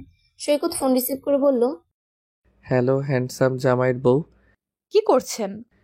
একটু ঘুরতে বের হয়েছি। কোথায়? তোমার মনের মাঝে। আচ্ছা, তাহলে তো পৃথিবীর সবচেয়ে সুন্দর জায়গায় আছেন। কিন্তু আমি তো সেখানে শাকচুন্নি, ভূত, পেতনি এসবও দেখতে পাচ্ছি। ভুল দেখছেন। ওসব আপনার মনের শেওড়া গাছের দল বেঁধে পা ঝুলিয়ে বসে থাকে। সৈকত শব্দ করে হেসে ফেলল। শুনুন, আপনাকে অনেক ধন্যবাদ। ধন্যবাদ কেন? শিহাবকে এভাবে পাঠানোর জন্য। আমি রেডি হচ্ছি বাড়ি যেতে। আপনি আসবেন তো আমাকে নিতে? তুমি যাচ্ছ যাও, আবার আমাকে টানাটানি করছো কেন? আপনাকে টানবো না তো কি সাকিব খানকে টানবো? I don't mind. Zayed Khan বা মিশা সওদাগর না হলে চলবে। ডিপজলকে ডাকি? ওটা তো আরো ভালো অপশন। ডাকতে পারো, তবে তার আগে ডিপ জলের 10টা ডায়লগ বলতে হবে। পারবো না। তাহলে এটা বলো যে মনে মনে আমাকে কি নামে ডাকো। শর্মী 10 সেকেন্ড চুপ থেকে বলল, হ্যান্ডসাম জামাই। হ্যান্ডসাম জামাইকে কেউ এমন শুকনো করে ধন্যবাদ দেয়? কিভাবে দিব? বলবা লাভ ইউ জামাই। ইস, সব সময় ঢং। তুমি তো দেখছি দাদির ডায়লগও শিখে গেছো। আরো অনেক কিছু শিখেছি। বাড়ি আসুন, সব দেখবেন। আসছেন তো নিতে? আমি আসতে না পারলে শিহাবকে নিয়ে চলে আসতে পারবে না? পারবো, তবে আপনি এলে ভালো হতো। ভালো হতো নাকি ভালো লাগতো, কোনটা? ভালো লাগতো। এমন প্রেম প্রেম টাইপ কথা বলো কেন? চাকরি বাকরি ছেড়ে দিয়ে ঘর জামাই হয়ে যাব কিন্তু। আপনার প্রেমে পড়েই। এই পর্যন্ত বলে শর্মী চোখ বন্ধ করে জিভ কাটল। ইস, কি বলে ফেলেছিল সে? কি বললে? লাইনটা শেষ করো। কিসের লাইন? আমি কিছু বলিনি। আপনি তাড়াতাড়ি চলে আসবেন। ফোন রাখলাম। ঠিক আছে, চেষ্টা করব। সাবধানে যেও। শর্মীর শাশুড়ি দুপুরে খেয়ে যেতে পিড়াপিড়ি করেছিল খুব, কিন্তু ওরা তার আগে বের হয়ে গেছে। এখান থেকে ওদের বাড়ি যেতে 2 ঘন্টা সময় লাগে। শর্মীর মনে হচ্ছে কয়েক বছর পর বাড়ি যাচ্ছে সে। বাড়ির মানুষ, বাড়ির আকাশ কতদিন দেখে না সে। সৈকতের চেয়ে সুপ্তি বয়সে অনেক ছোট। সুপ্তি সবে ইন্টার সেকেন্ড ইয়ারে উঠেছে। ইন্টারে পড়ুয়া, আর সব মেয়েদের মতো সেও প্রজাপতির রঙিন ডানায় উড়ে বেড়ানো টাইপ। পড়াশোনা ছাড়া অন্য সকল বিষয়ে তার ব্যাপক আগ্রহ। নাটক, সিনেমার প্রায় সব নায়কের উপর ক্রাশ খাওয়া তার প্রিয় অভ্যাস। অবশ্য কারো উপরই বেশি দিন এই ফিলিংস আর থাকে না। তবে সম্প্রতি সে ভাইয়ের বিয়েতে গিয়ে ভাবির ছোট ভাইয়ের উপর ক্রাশ খেয়ে ফেলেছে। তার কাছে মনে হচ্ছে এবার সে সিরিয়াস টাইপ ক্রাশ খেয়েছে। সকাল সকাল ঘুম থেকে উঠে শিহাবকে বাসায় দেখে তার মনে নতুন উদ্যমে প্রজাপতি উঠতে শুরু করেছে। রয়্যাল ব্লু শার্টের ছেলেটাকে দেখে তার হার্টবিট আটকে গিয়েছিল। কিভাবে কি করা যায় সকাল থেকে সেই চিন্তায় সে মগ্ন। তার মাথায় একটা আইডিয়া অবশ্য ইতিমধ্যে এসে গিয়েছে। সেটা এখন শুধু কাজে লাগাবার পালা। তারই সূত্রে সে ফেসবুকে নতুন একটা অ্যাকাউন্ট খুলে ফেলল। নাম দিল শিহাবের বউ। প্রোফাইল পিকে দিয়ে দিল পেছন দিকে দাঁড়ানো এক কাপড়ের ছবি, যারা হাত ধরাধরি করে দাঁড়িয়ে আছে। পাশে একটা হার্ট চিহ্ন দেওয়া। বাড়িতে লিখলো শিহাব আমার জান। অ্যাকাউন্ট খোলা হয়ে গেল। এবার শিহাবকে ধরার পালা। শিহাবের আইডি খুঁজে বের করলো। তারপর থেকে ফ্রেন্ড রিকোয়েস্ট দিয়ে একটা গান লিখে মেসেজ পাঠিয়ে দিল। প্রেমে হাসিয়া ভাসিয়া উতলা হইয়া চলো নিরালাই, চলো নিরালাই।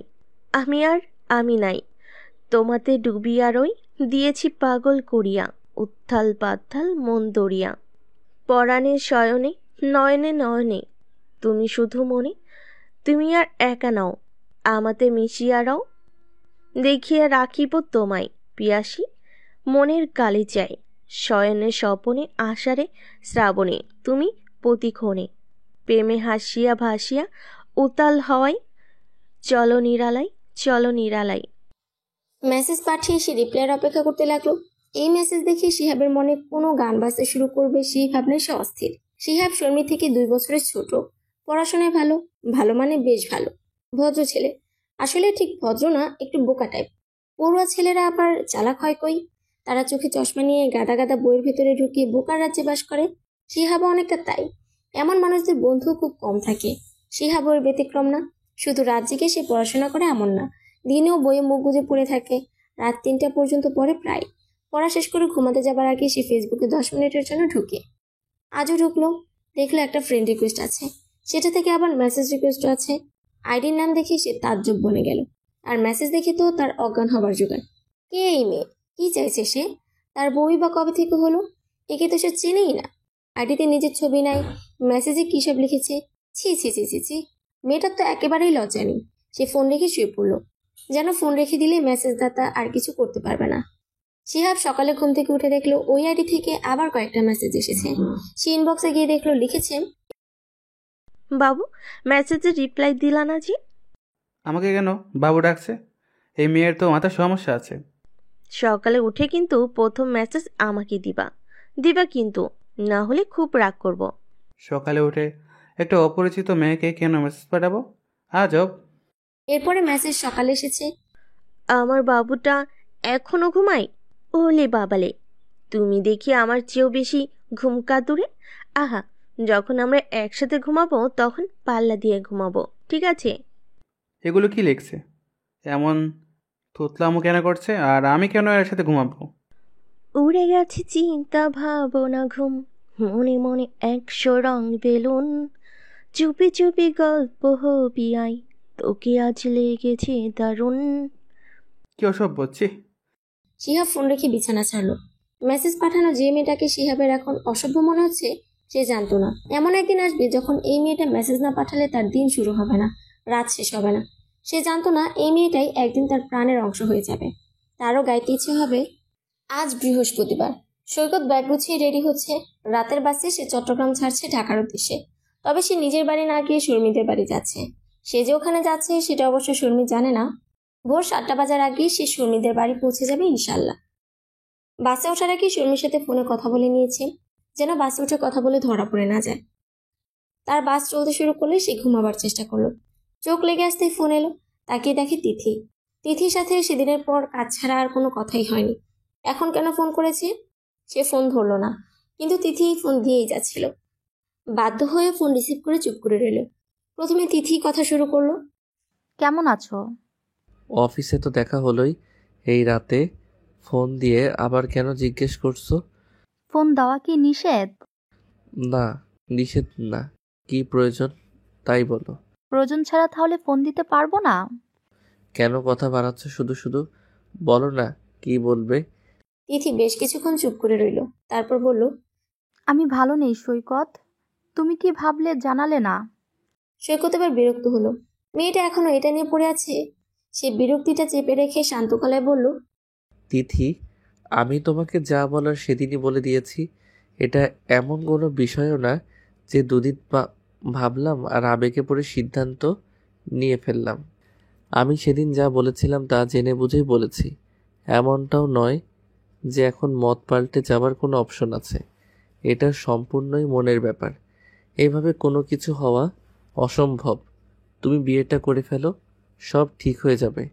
আমার ঘুম পাচ্ছে, ফোন রাখি। তিথি আর কথা বাড়ালো না, সে ফোন রেখে দিল। সৈকত ভালো জব করে, দেখতে সুদর্শন, তার উপর এর সাথে তিথির আন্ডারস্ট্যান্ডিং ভালো, তাই ওকে কিছুতেই হাতছাড়া করতে চাইছিল না তিথি। ইমোশনাল ব্ল্যাকমেল করতে চাইছিল, কিন্তু সৈকত তো পাত্তাই দিল না। অন্য রাস্তা ধরতে হবে। সে যে সৈকতকে ভালোবাসে সেটা অফিসে সে কয়েকজনকে বলে ফেলেছে। সে আসলে শিওর ছিল সৈকতও তাই, কিন্তু ব্যাপারটা যে এমন হবে তা সে ভাবেইনি। সবার কাছে সে ছোট হবে এটা কিছুতেই হতে পারে না। সে না শুনে অভ্যস্ত নয়। ব্যাপারটা এখন তার ইগোতে লাগছে। ছুটির দিন শেষ হোক, তারপর সৈকতকে কিভাবে বাগে আনতে হয় দেখা যাবে। সৈকত শর্মিদের বাড়ির দরজায় দাঁড়িয়ে আছে। তার শাশুড়ি মা দরজা খুলে দেখেন সৈকত। সে ভীষণভাবে অবাক হলেন, বললেন, কি আশ্চর্য, তুমি আসবে সেটা তো শর্মি আমাকে বলেনি। সে তো এখনো পড়ে পড়ে ঘুমোচ্ছে। এমন গাধা মেয়ে হয়? কেমন আছো বাবা? ভালো আছি। আমি যে আসবো শর্মি কিছুই বলেনি আপনাকে? না। আর তুমি যে আসবে ও জেগে থাকবে না? দাঁড়াও, ডেকে নিয়ে আসছি। না না, ডাকতে হবে না, আমি দেখছি। ঠিক আছে, আমি তোমার খাবারের আয়োজন করি। সারা রাত জার্নি করে এসেছো, তোমার তো খিদে পেয়েছে। তা তো পেয়েছেই। ঠিক আছে, তুমি ঘরে গিয়ে ফ্রেশ হয়ে এসো। সৈকত শর্মির ঘরে গিয়ে দেখলো ও ঘুমাচ্ছে। সে আস্তে করে দরজাটা লাগিয়ে দিয়ে সোজা ওয়াশরুমে গিয়ে খুব সাবধানে ফ্রেশ হয়ে এসে শর্মির পাশে শুয়ে পড়ল। কিছুক্ষণ তাকিয়ে দেখলো ওকে। কি আশ্চর্য, ঘরে এত কিছু হয়ে যাচ্ছে আর এর ঘুমই ভাঙছে না।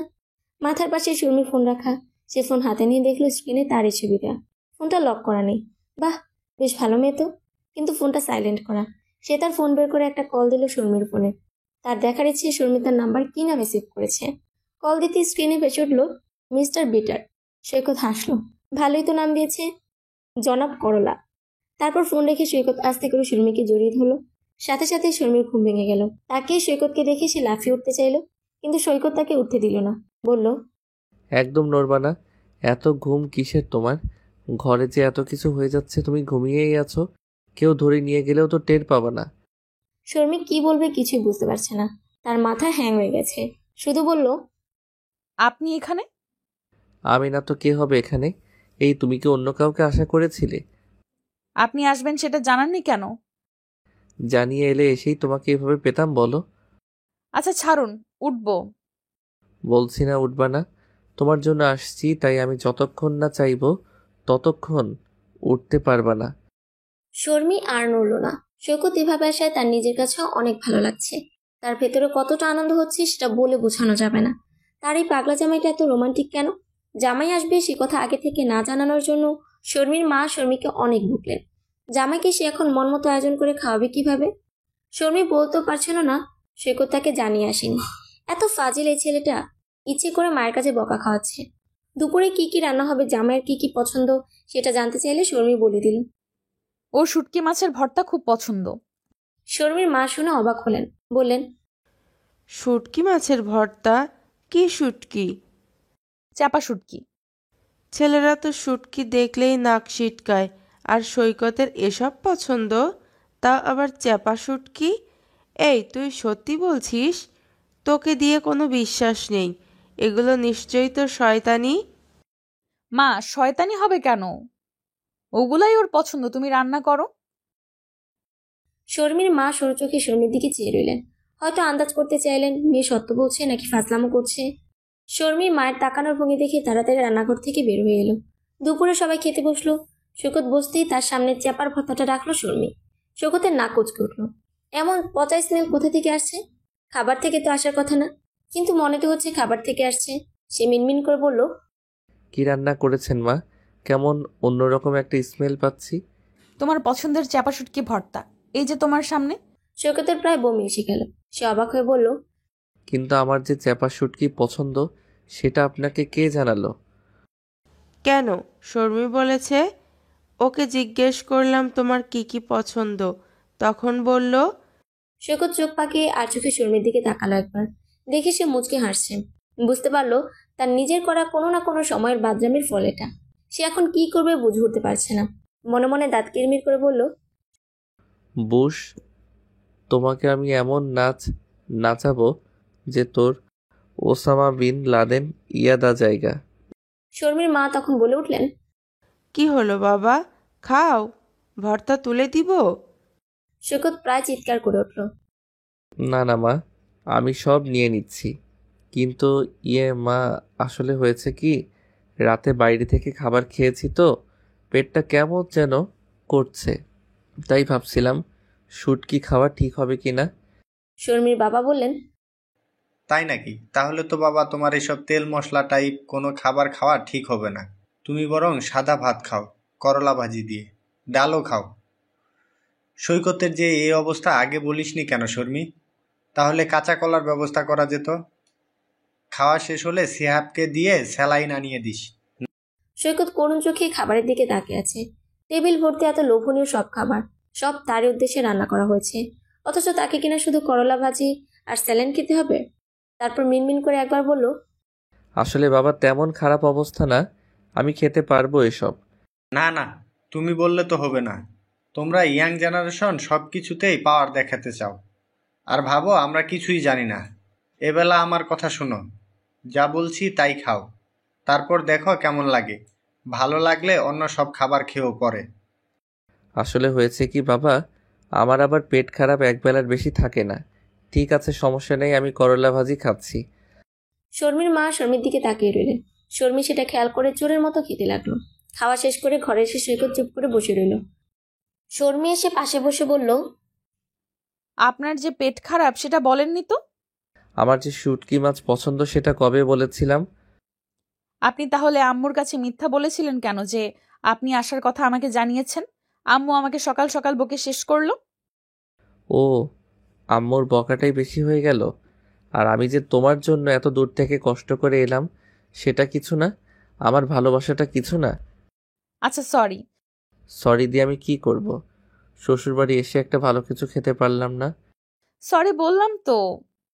সারা রাত জার্নি করে এসেছি, আমার এখন ঘুম পেয়েছে। শরত বলে সৈকত শুয়ে পড়ল। শর্মির তখন একটু অপরাধ বোধ লাগলো। কাজটা ঠিক হয়নি আসলে। সে চুপ করে বসে ভাবলো কি করা যায় এর রাগ ভাঙাতে। তখন ওর মা ওকে ডাকলেন। মায়ের কাছে যেতেই মা বললেন, ঘটনা বল। কি ঘটনা? ঢং করবি না, কি জানতে চাইছি তুই নিশ্চয়ই বুঝেছিস, তাড়াতাড়ি বল। শর্মি বুঝলো লুকিয়ে লাভ নেই, যা বোঝার মা বুঝিয়ে ফেলেছে। তাই সে সব স্বীকার করলো। এটাও বলল তার এখন মন খারাপ লাগছে। শর্মির মা আরো কিছু বকা দিলেন মেয়ের গাধামির জন্য। তারপর বললেন, পায়েস রান্না করতে চাচ্ছিলাম, সৈকতের নাকি পছন্দ। আমি করি। তুই পারবি? তুমি দেখিয়ে দিলেই হবে। ঠিক আছে, চল। শর্মি নীল প্রজাপতি আঁকা একটা সাদা শাড়ি পরলো, হাতে নীল রেশমি চুড়ি পরলো। তারপর গিয়ে সৈকতের পাশে বসলো। সে এখনো ঘুমাচ্ছে। শর্মি ওর কানের কাছে হাত নিয়ে চুরির শব্দ করলো। সৈকত আস্তে করে তাকালো। তাকে শর্মিকে দেখে একটু অবাক হলো, কিন্তু কিছু বলল না, আবার চোখ বন্ধ করে ফেললো। শর্মি তখন ওর বুকের উপর হাত রেখে ওর দিকে ঝুঁকে বলল, বিকেল হয়ে গেছে, উঠবেন না? সৈকত কথাটা শুনে পাশ ফিরল। শর্মি মন খারাপ করে উঠে যাচ্ছিল। সৈকত তখনও কিছু বলল না। শর্মি বারান্দায় গিয়ে ভাবতে লাগলো, এর এত রাগ, আগে তো সেটা বুঝিনি, কি করবে এখন। তখন সৈকত এসে ওর পিছনে দাঁড়ালো। শর্মি অবাক হয়ে ওর দিকে তাকালো। সৈকত কোনো কথা না বলে বেলি ফুলের মালা বের করে বলল, ওদিক ফিরো। তারপর মালাটা চুলের খোপায় লাগিয়ে দিয়ে বলল, বাস থেকে নামার পর পাশেই এক ফুলের দোকানে মাত্র ফুলগুলো এনে নামালো। বেলি ফুল দেখেই মনে হলো তোমার ভালো লাগবে, আর ফুলগুলো একেবারে তাজা, তাই নিয়ে ফেললাম। মনে মনে চেয়েছিলাম বিকেলে তুমি শাড়ি পরবে, ফুলগুলোর জন্য তোমাকে দেখতে ভালোই লাগছে। শর্মি হেসে ফেলল। ওর মুখোমুখি দাঁড়িয়ে বলল, আমি কিন্তু আপনার জন্যই সেজেছি। সৈকত শর্মির একটু ঘনিষ্ঠ হতে চাইল, আর তখনই দরজা নক পড়ল। শিহাব চেঁচিয়ে বলল, আবু ভাইয়ের জন্য যে স্যালাইন এনেছিলাম, ভাইয়ের কি খেয়েছে? আব্বু জিজ্ঞেস করছিল। শিহাবের চিৎকারে সৈকত আর শর্মি দুজনই প্রায় লাফিয়ে উঠেছে। শিহাবের কথা শুনে সৈকত চাপা গলায় বলল, শালার তো কমন সেন্স বলে কিচ্ছু নেই, এদের নাম এই জন্যই মনে হয় শালা। সময় পেল না আর স্যালাইন খাওয়ানোর, যাও খাও এবার স্যালাইন। শর্মি মুখ চেপে হাসতে হাসতে অস্থির। শিহাবকে বলল, আব্বুকে বল তোর ভাইয়া ঠিক হয়ে গেছে, আর লাগবে না স্যালাইন। আব্বু বলেছিল সৈকত ভাই এরকমই কিছু বলবে, তাই আমি যেন দাঁড়িয়ে থেকে এক গ্লাস স্যালাইন খেয়ে দিয়ে যাই। সৈকত আর ধৈর্য রাখতে পারল না, বলল, শালা শিহাব, গেলি তুই? শর্মি হাসতে হাসতে শেষ। পরদিন সকালে শর্মিকে নিয়ে সৈকত ঢাকা চলে এলো। সৈকত সুপ্তির জন্য 1 কার্টন আইসক্রিম নিয়ে এসেছে, সেদিন বকেছিল বলে। সুপ্তি আইসক্রিম পেয়ে খুশি হলো, কিন্তু ভাইয়ার উপর তার নতুন করে মেজাজ খারাপ হয়েছে। মেজাজ খারাপের কারণ, ভাইয়া একা কেন শ্বশুর বাড়ি গেল, তাকে নিয়ে যেতে পারলো না। তারও তো বেড়াতে ইচ্ছে করে, কিন্তু হঠাৎ করে ও বাড়ি যাবার এত ইচ্ছে কেন হলো সেটা কেউ বুঝতে পারছে না। শর্মি প্রতিশ্রুতি দিল নেক্সট টাইম সে যখন বাড়ি যাবে তাকে নিয়ে যাবে। সৈকত রাতে চলে গেল চট্টগ্রামের উদ্দেশ্যে। পরদিন অফিসে গেল মিষ্টি নিয়ে। সৈকতের হাতে মিষ্টি দেখে সবাই অবাক। সৈকত প্রথমে মিষ্টি তার বসের জন্য নিয়ে তার কেবিনে ঢুকলো। বিয়ের কথা শুনে বস ভীষণ খুশি হলেন, তার নতুন জীবনের জন্য শুভকামনা জানালেন। সেখান থেকে বের হয়ে লাঞ্চ আওয়ারে সবাইকে অফিস ক্যান্টিনে ডাকলো। তারপর সবাইকে মিষ্টি দিল। সবাই উৎসুক হয়ে মিষ্টি খেয়ে অপেক্ষা করছে ঘটনা কি জানার জন্য। সৈকত বলতে শুরু করলো সে বিয়ে করে ফেলেছে, কবে কোথায় কিভাবে বিয়ে করেছে তা শর্ট করে জানিয়ে বলল। আজ সবাইকে ডিনার করাবে রেস্টুরেন্টে। বলার পর সে তিথিকে আর চোখে দেখে নিল। তিথি এতক্ষণ বেশ আগ্রহ নিয়ে অপেক্ষা করছিল, কিন্তু সৈকত বিয়ের কথা বলতেই তার হাত থেকে মিষ্টিটা পড়ে গেল। তারপর গটগট করে হেঁটে চলে গেল। সবাই ভীষণ খুশি হলো, তবে তিথির এমন আচরণের মানে অনেকেই বুঝলো না। তবে যাদের কাছে তিথি সৈকতকে ভালোবাসার কথা বলেছিল তারা অবাক হয়ে গেল, কিন্তু কেউ কিছু বলল না। তখন খাওয়া শেষ করে সবাই সৈকতকে শুভকামনা দিয়ে যে যার ডেস্কে চলে গেল। সৈকতও তার কেবিনে চলে এলো। এসে দেখলো তিথি বসে আছে সেখানে। সৈকত তার চেয়ারে বসতেই তিথি বলল, কেন করলে এমন? কি কেমন করলাম? তুমি এতদিন আগে বিয়ে করেছো, আর সেটা আজ কেন বললে? তোমার কি মনে হয় না এরপরও এসব প্রশ্ন অবান্তর? আর আমার ব্যক্তিগত বিষয় নিয়ে কবে বলবো না বলবো সেটা সম্পূর্ণ আমার ব্যাপার। আমি পারতাম সেদিনই তোমাকে পুরো ব্যাপারটা বলতে, বলিনি কারণ তুমি হয়তো তখন মানতে পারতে না, কষ্ট বেশি পেতে, কিংবা আমাকে ভুল বুঝতে। বাহ, আমার কষ্ট পাওয়া নিয়ে খুব ভাবছো তাহলে। বন্ধু ছিলে, শত্রু তো নও। বন্ধু ছিলে বলছো, এখন তাহলে বন্ধুত্বটা নেই? বন্ধুত্ব রক্ষা করাই আমার কোনো সমস্যা নেই, কিন্তু তোমার সমস্যা হবে। তুমি এই ব্যাপারটা থেকে বের হতে পারবে না। আমি তোমাকে কোনো রকম দ্বিধায় রাখতে চাই না। আমি অন্য আরও 5টা সস্তা ছেলের মতো মেন্টালিটি নিয়ে ঘুরে বেড়াই না। তোমাকে বন্ধুত্বের নাম দিয়ে তোমার আবেগের সাথে খেলবো। তাই এখন থেকে আমাদের ভেতর কলিগের সম্পর্কটাই বিদ্যমান থাকুক। তিথি আর কিছু বলল না, চলে গেল। তিথি চলে যাবার কিছুক্ষণ পর সৈকতের রুমমেট কলিগ এসে বলল, সৈকত ভাই, এটা কি করলেন আপনি? আপনার কাছ থেকে এমনটা আশা করিনি। কি করেছি আমি? বুঝতে পারছেন না? আপনি এতদিন তিথির সাথে ঘুরলেন ফিরলেন, আর এখন কাউকে না জানিয়ে দুম করে বিয়ে করে নিলেন। এসবের মানে কি? কি আশ্চর্য! আমি কবে তিথির সাথে ঘুরলাম ফিরলাম? মানে অফিসে আপনাদের মাঝে খুব ভালো একটা সম্পর্ক দেখতাম। তিথি বলতো আপনারা দুজন দুজনকে পছন্দ করেন। তাহলে এখন এসবের মানে কি? তিথি কেন এসব বলেছে আমি জানি না। আমি কখনোই ওকে এমন কিছু বলিনি যেটাতে ওর প্রতি আমার ভালোবাসা প্রকাশ পায়। আমি ওকে আগেই বলেছি ওর সাথে আমার কিছু ছিল না, আর কখনো কিছু হবারও নয়। তারপরও কেউ কিছু নিয়ে আঁকড়ে থাকলে সেটা তারই সমস্যা। আপনাদের মাঝে সত্যিই কিছু ছিল না? ছিল তো, তবে সেটা বন্ধুত্ব, অন্য কিছু নয়। এই বিষয়টা নিয়ে আমি আর কোনো কথা বলতে চাই না। ঠিক আছে, আপনি কাজ করুন, আমি যাচ্ছি। তিথি এরপর আর সৈকতের সাথে যোগাযোগ করেনি। তার সামনে যেন কখনো না পড়ে যায়, সবসময় সেই চেষ্টা করেছে। শুধু তাই নয়, পরদিনই সে অফিসে রেজিগনেশন লেটার জমা দিতে গিয়েছিল, কিন্তু তার কলিগ আফসানা তাকে বুঝিয়ে রেজিগনেশন লেটার দিতে আটকায়, বলে দেয় ট্রান্সফার নিয়ে নিতে। 2 সপ্তাহের মাথায় তিথি ট্রান্সফার নিয়ে এই অফিস থেকে চলে যায়। যাবার সময় সৈকতের কাছ থেকে বিদায় নিতে আসেনি। পরের 2 সপ্তাহ কাজে চাপে সৈকত ঢাকা যেতে পারেনি। তার বাসার অন্য 2 কলিগের একজন বাড়ি গেছে বিয়ে করবে বলে, আর অন্যজন 5 দিনের ট্যুরে গেছে। সৈকতকে এই কদিন একাই থাকতে হবে। সৈকতের কলিগরা যেদিন চলে গেল, শিহাব সেদিন ফোন দিয়ে বলল সে কি এক বিশেষ কাজে চট্টগ্রাম আসছে। সৈকত বলে দিল তার ফ্ল্যাটেই উঠতে। ফ্ল্যাট তো খালি আছে, কোনো সমস্যা নেই। সে অ্যাড্রেস দিয়ে বলে দিল তার তো অফিস আছে, ফ্ল্যাটের চাবি দাঁড়ানোর কাছে দিয়ে যাবে, আর খিদে পেলে খাবার রাখা আছে, যেন খেয়ে নেয়। পরদিন শিহাব সকালে চট্টগ্রাম পৌঁছে গেল। সৈকতকে ফোন করে জানিয়ে দিয়ে সে ফ্ল্যাটে ঢুকে ঘুমিয়ে পড়ল। বিকেলে সৈকত অফিস থেকে বাজার হয়ে আসে। তার একমাত্র শ্যালক এসেছে তার অতিথি হয়ে, তাকে তো স্পেশাল খাতের জন্য পড়তেই হবে। সৈকত বাসায় এসে দরজায় দাঁড়িয়ে কলিং বেল চাপল। দরজা খুলতে দেখে শর্মি দাঁড়িয়ে আছে। সে অবাক হয়ে বলল, তুমি? শর্মি মুচকি এসে বলল, কেন? সারপ্রাইজ কি শুধু আপনিই দিতে জানেন? তুমি সত্যি চমকে দিয়েছো। শিহাব কই? একটু বাইরে গেছে, চলে আসবে, আপনি ফ্রেশ হয়ে আসুন। বলে শর্মি বাজারে ব্যাগ নিয়ে রান্নাঘরে চলে গেল। সৈকত নিজের ঘরে ঢুকে দেখলো সব সুন্দর গুছানো হয়েছে। সে মনে মনে ভাবলো বউ ব্যাপারটা আসলে অন্যরকম। শর্মির এইভাবে চলে আসায় তার ভেতর অদ্ভুত এক আনন্দ কাজ করছে। সে ফ্রেশ হয়ে এসে দেখে শর্মি চা করছে। সৈকত কাছে গিয়ে শর্মিকে পেছন দিকে জড়িয়ে ধরল। শর্মি বলল, কি করছেন? চা করছি দেখছেন না? না, দেখছি না, কারণ বউ ছাড়া দেখার মতো এখানে আর কিছু আমার চোখে পড়ছে না। হাতের উপর চা ঢেলে দেই, তাহলে অনেক কিছুই দেখতে পাবেন। দাও। বলে সে শর্মির কাঁধে মুখ রাখলো। উফ, সুরসুরি লাগছে। সৈকত তখন শর্মিকে নিজের দিকে ফিরে চেপে ধরে বলল, এত কথা বলো কেন? তুমি একদম চুপ। সে শর্মির মুখের কাছে ঝুঁকে পড়ছিল, আর তখনই কলিং বেল বেজে উঠল। সৈকত বিরক্ত হয়ে বলল, এখন আবার কে আসে? শর্মি হেসে ফেলে বলল, শিহাব এসেছে মনে হয়, দরজা খুলে দিয়ে আসুন। সৈকত রেগে বলল, এই ছেলের জন্মই হয়েছে মনে হয় আমার রোমান্স ধ্বংস করতে। একেবারে পারফেক্ট সময়ে উদয় হয়। শিহাব সে রাতেই ঢাকার উদ্দেশ্যে চলে গেল। ও চলে যেতেই সৈকত হাত ছেড়ে বাঁচল। একবারের জন্য বলল না থেকে যা, বরং চলে যাবার জন্য আগ বাড়িয়ে তাকে সব এগিয়ে গুছিয়ে দিল। কারণ ও থাকা মানে তার জীবনে রোমান্স স্বপ্নই থেকে যাবে। সৈকতের এসব কাণ্ড দেখে শর্মির মনে মনে খুব হাসি পাচ্ছিল।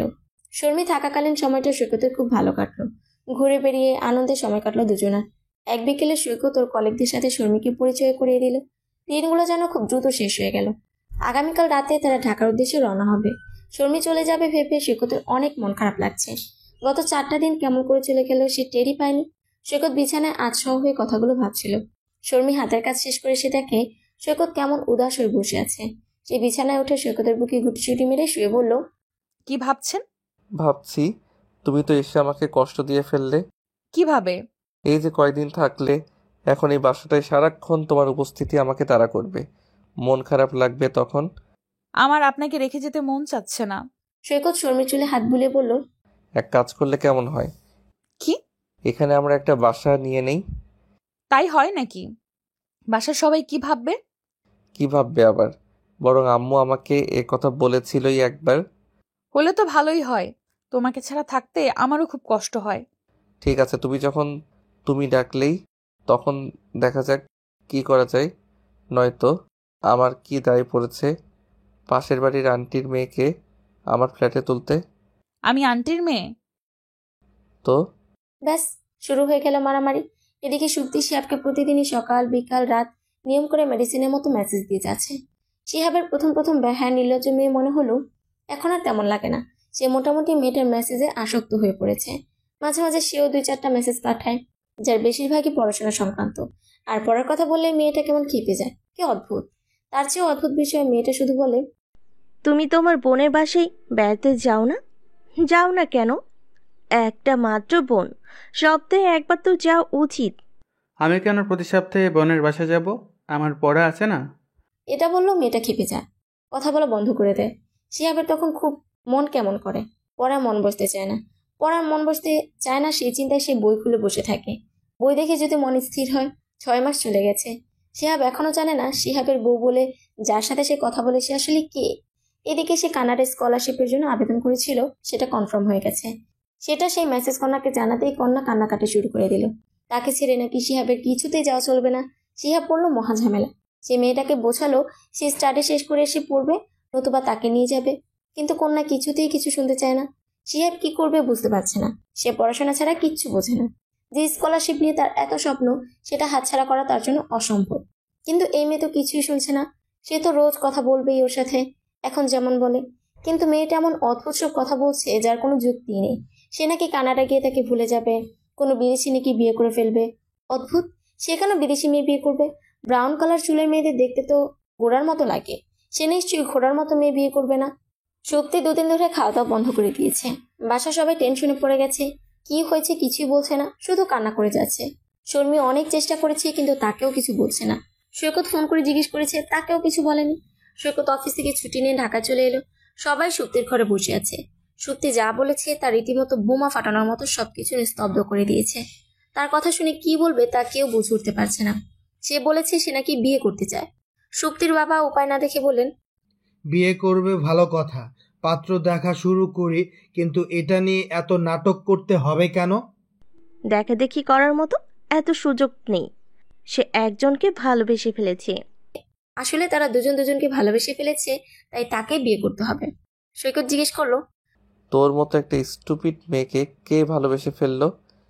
আমার চেয়েও বেশি স্টুপিড একটা ছেলে। সে যে তোর চেয়েও বড় স্টুপিড সে তো বুঝতেই পারছে। ছেলেটা কে? তাকে তোমরা সবাই চেনো। চিনি। কে? শিহাব।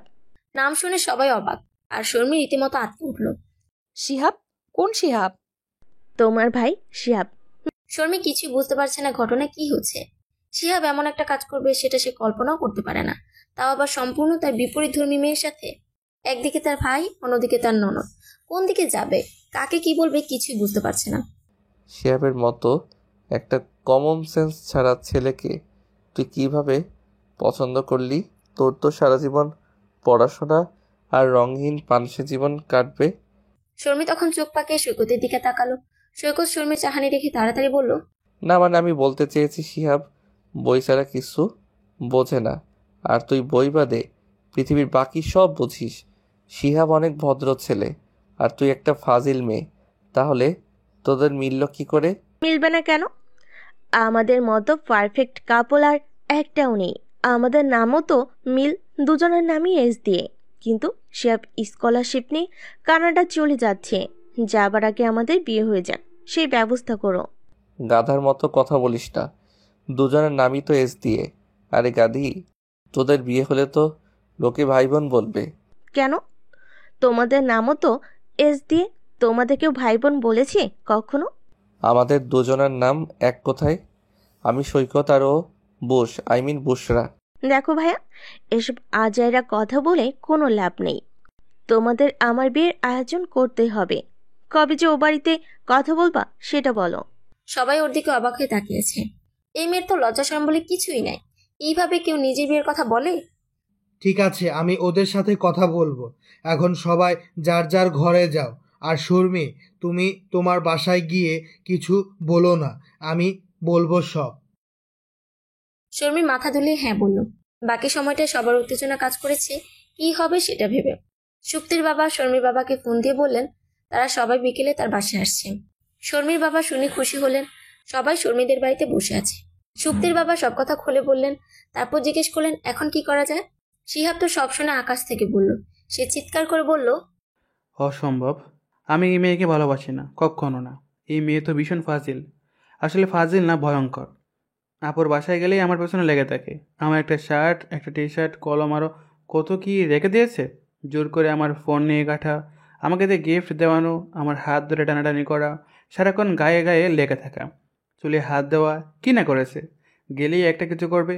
পুরো মাস্তান টাইপ মেয়ে, ক্রিমিনাল একটা। এর জন্য আমি আপুর বাসায় যেতে চাই না। আর একে আমি ভালোবাসবো? ইম্পসিবল। শিহাবের কথা শুনে এবার এ বাড়িতে বিস্ফোরণ ঘটল যেন। সবাই আরেকবার বিধ্বস্ত হলো। সুপ্তি তো বলেছিল ওরা দুজন দুজনকে ভালোবাসে। এখন তো দেখা যাচ্ছে কাহিনী কেস খেয়ে যাচ্ছে।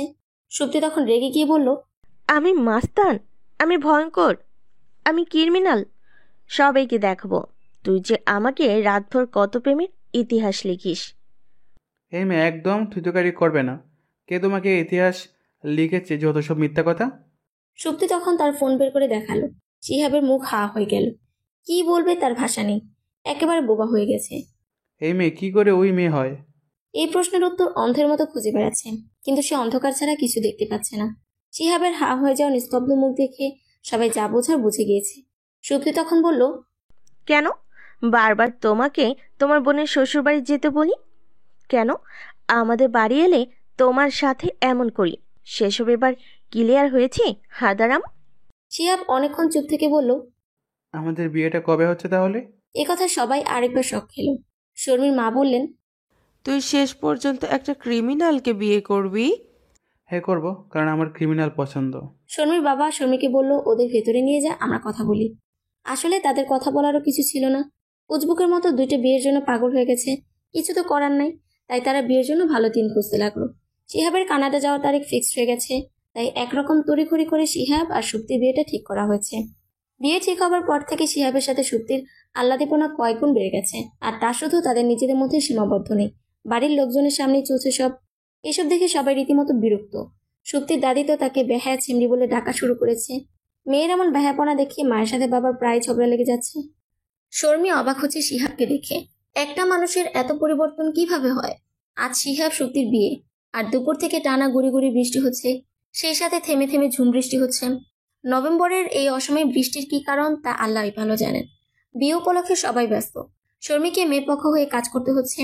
একমাত্র ভাইয়ের বিয়ে আর বরযাত্রীতে সে থাকতে পারছে না। তার জামাই একমাত্র শালার বিয়েতে জামাইয়ের ভূমিকা রাখতে পারছে না। সে নিয়ে তাদের দুঃখের শেষ নেই। যদিও সার্বক্ষণিক তদারকির কাজ ফোনের মাধ্যমে চালিয়ে যাচ্ছে, কিন্তু কাছে থেকে ভাইয়ের বিয়ে উপভোগ করা গেল না। সেই আফসোসে শর্মি জর্জরিত। বিয়ের আনুষ্ঠানিকতা সুন্দরভাবে হয়ে গেল। সুপ্তিকে বিদায় দিতে গিয়ে দেখা গেল কেউই তেমন কাঁদছে না। কারণ এই কদিনে মেয়ের আহ্লাদীপনায় সবাই এত বিরক্ত হয়েছে যে সে বিদায় হলেই সবাই বেঁচে যায় যেন। যত আহ্লাদ জামাই বাড়ি সামলাক। সুপ্তিও বেশ খুশি। ওদেরকে গাড়িতে তুলে দিতে গিয়ে সৈকত কান্নায় ভেঙে পড়ল। একমাত্র ছোট বোন, ও যত দুষ্টুই হোক একটাই তো বোন, তাও কত ছোট। সৈকত নিজেকে আর রোধ করতে পারে না। সুপ্তি নিজেও তখন কেঁদে অস্থির হয়ে গেল। সারাক্ষণ ভাইয়ের পেছনে লেগে থাকতো, অথচ তার ভাই ছিল তার সকল আবদারের ঠিকানা, সবচেয়ে ভালো বন্ধু। সারা পৃথিবী তখন দেখেছিল বৃষ্টির মাঝে দাঁড়িয়ে দুটো ভাই বোনের মাঝে পৃথিবীর সবচেয়ে সুন্দরতম ভালোবাসা। সৈকতের বাবা শর্মিকে বরযাত্রীর সাথে চলে যেতে বললেন। তিনি চাইলেন শর্মি একটু হলেও ভাইয়ের বিয়েটা নিজের বাড়ির হয়ে উপভোগ করুক। শর্মি খুশি হয়ে চলে গেল। ওরা চলে যাবার পর সৈকত বৃষ্টিতে আরো কিছুক্ষণ দাঁড়িয়ে রইল। যদিও সে কিছুটা ভিজে গেছে, তবু আরো কিছুক্ষণ ভিজল। বৃষ্টির পানিতে তার কান্না ধুয়ে নিতে চাইল। শর্মিও বাড়ি গিয়ে ভাইয়ের বউ বরণ করলো অতি আনন্দের সাথে। তারপর সবকিছু নিজেই তদারকি করে সব দিক সামলে নিল। শর্মি আসায় ওর মাও নিশ্চিন্ত হলেন। সব কাজ গুছিয়ে শেষ করতে করতে এর মাঝে সৈকতের সাথে কথা বলারই সুযোগ হয়নি। সে একেবারে ফ্রেশ হয়ে এসে সৈকতকে ফোন দিতে গেল। দেখলো সৈকতের মাঝে তাকে কয়েকটা ফোন দিয়েছে, না পেয়ে মেসেজ পাঠিয়েছে সব ঠিক আছে কিনা, সুপ্তি ঠিক আছে কিনা, কিছু লাগবে কিনা, লাগলে ফোন দিও। শর্মি কল দিল সৈকতকে। সৈকত ফোন রিসিভ করে বলল, খুব ব্যস্ত হয়ে গেছো, একেবারে পাওয়াই যাচ্ছে না। তা তো ছিলামই। কি করছো এখন? কিছু না, সুপ্তি ঠিক আছে? উফ, দুজনে যা ঢং করছে না, সবাই দেখে হেসে গড়িয়ে যাচ্ছে। ও, তোমার কি সুপ্তির জন্য মন খারাপ লাগছে? তা তো কিছুটা আছেই। এখনো বাচ্চা রয়ে গেছে সুপ্তিটা, কবে কিভাবে সব সামলে নিতে শিখবে কে জানে।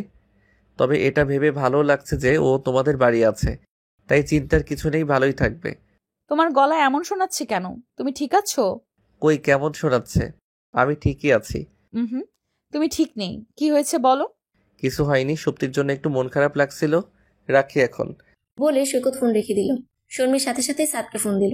সুপ্তির বিয়ে খেতে সাদরা সবাই এসেছে, তাই ওকে ফোন দিয়ে জিজ্ঞেস করলো সৈকত ঠিক আছে কিনা।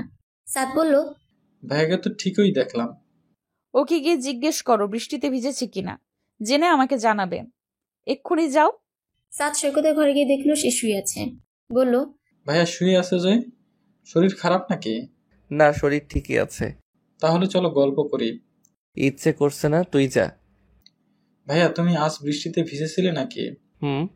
কথা বলতে ভালো লাগছে না, যা, পরে আসিস। ঠিক আছে, যাচ্ছি। সাদ সৈকতের ঘর থেকে বের হয়ে শর্মিকে ফোন দিয়ে বলল, ভাবি ভাইয়া তো বৃষ্টিতে ভিজেছে। কি করছে এখন? শুয়ে আছে, বললাম চলো আড্ডা দিই, শুনলো না।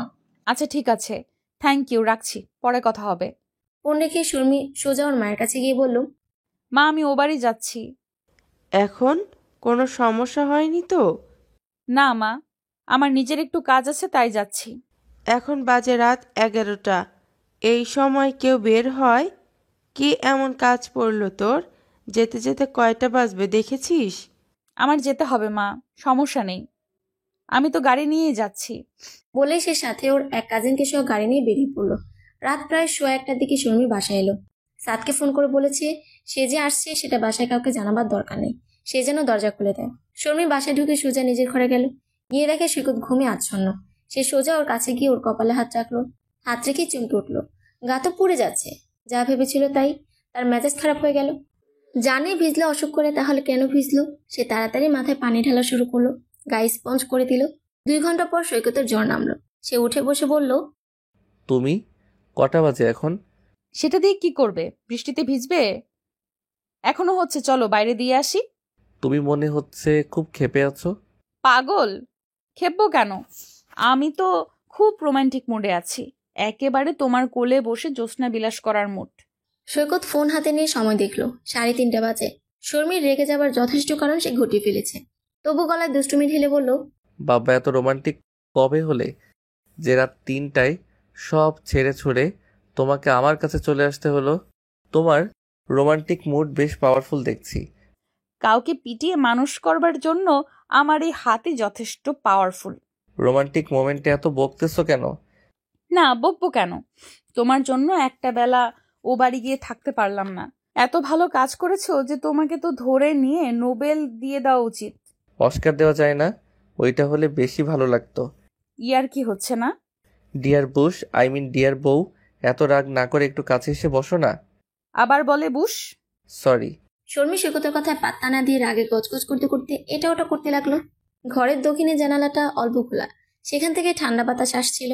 সৈকত তখন গায়ে একটা শাল জড়িয়ে নিয়ে এগিয়ে গিয়ে শর্মিকে পেছন থেকে জড়িয়ে ধরে গান ধরলো। শোনো গো দক্ষিণ হাওয়া, প্রেম করেছি আমি, লেগেছে চোখেতে নেশা, দিক ভুলেছি আমি। শর্মি বলল, একদম ঢং করবে না। ঢং করব না? না। কি করব? শর্মি কিছু বলল না। সৈকত শর্মিকে নিয়ে জানালার কাছে গিয়ে দাঁড়ালো। বলল, একটা ব্যাপার খেয়াল করেছ? আমাদের বিয়ের দিন এমন ঝুম বৃষ্টি ছিল, সুপ্তির বিয়েতেও আজ তাই হলো। সেদিনও আমার জ্বর ছিল, আজও তাই। সেদিনও তুমি আমায় নিয়ে ভীষণ ঘাবড়ে গিয়েছিলে, আজও তাই। ব্যাপারটা অদ্ভুত না? সেদিনও বৃষ্টি ছিল। একটা কথা বলবো? হুম। সেদিন আরো একটা অদ্ভুত ঘটনা ঘটেছিল। কি ঘটনা? সেদিন সকালে ইমার্জেন্সি কাজে টেইলার্সের কাছে গিয়েছিলাম। যাবার পথে রাস্তায় রিক্সা উল্টে পড়ে গিয়ে বিশ্রীভাবে কাদায় মাখামাখি হয়ে গেলাম। আর তখন বাইক নিয়ে তুমি আর সাদ এলে, আমাকে রিক্সায় তুলে দিলে। আমার তো তখনই তোমাকে ভালো লেগে গেছিল, বিকেলে যখন সেই তুমিই আবার পাত্র হিসেবে এলে, তোমাকে দেখে আমার হার্টবিট কয়েকটা মিস হয়ে গেল। মনে মনে চেয়েছিলাম বিয়েটা হয়ে যাক, আল্লাহর কি নিয়ামত। সকালে যাকে দেখে হিরোর এন্ট্রি মনে হয়েছিল, রাতে সেই হয়ে গেল লাইফ পার্টনার। কি অদ্ভুত, তাই না? তবে ভাগ্যিস তুমি আমায় চিনতে পারোনি। চিনতে পারিনি? কে বলেছে? শর্মি অবাক হয়ে বলল, তুমি আমাকে চিনতে পেরেছিলে? হ্যাঁ, কিভাবে? কারণ তোমাকে আর আমাকে যখন বারান্দায় একসাথে কথা বলতে পাঠানো হলো, তখন বারান্দার কোনায় তোমার সকালে পরা ড্রেসটা ঝোলানো দেখেছি। তখন চট করে তোমার হাতের দিকে তাকালাম। রিক্সা থেকে পড়ে গিয়ে বাম হাতের কবজির কিছুটা উপরে কেটে গিয়ে রক্ত গড়িয়ে পড়েছিল তোমার। দেখলাম সেখানে ব্যান্ডেড লাগানো। বুঝে গেলাম সকালে দেখা মেয়েটা তুমি। কি আশ্চর্য, তুমি জানতে? তাহলে এতদিন কেন বলনি? তুমি আমার সাথে কতটা শেয়ারিং সেটা দেখছিলাম। কি দেখলে? মোটামুটি শেয়ারিং।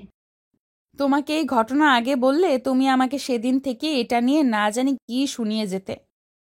আমার নামের পাশে বুশের সাথে সাথে কোলাব্যাঙও জুড়ে যেত, কারণ তোমরা যে আমাকে কোলাব্যাং বলেছ সেটা আমি শুনে ফেলেছিলাম। এখন যে বলে দিলে, এখন কোলাব্যাং বলবো না? এখন বলেছি কারণ তুমি যে কেয়ারিং জামাই সেটা বুঝে গেছি। সৈকত শর্মির কাঁধে হাত রেখে ঘনিষ্ঠ হয়ে দাঁড়ালো। শর্মি তখন সৈকতের কাঁধে মাথা রাখলো। বিয়ের বন্ধনটা একটা অদ্ভুত বন্ধন। দুজন মানুষকে দুই প্রান্ত থেকে ধরে এনে একসাথে জুড়ে দেওয়া হয়। তারপর তারা হয়ে ওঠে একে অপরের পরিপূরক। একে অপরের প্রতি সম্মান আর ভালোবাসার সৌন্দর্য গড়ে তোলে শান্তি সুখের নীড়। ভালোবাসায় বাঁচুক পৃথিবীর প্রতিটি মানুষ। সমাপ্ত।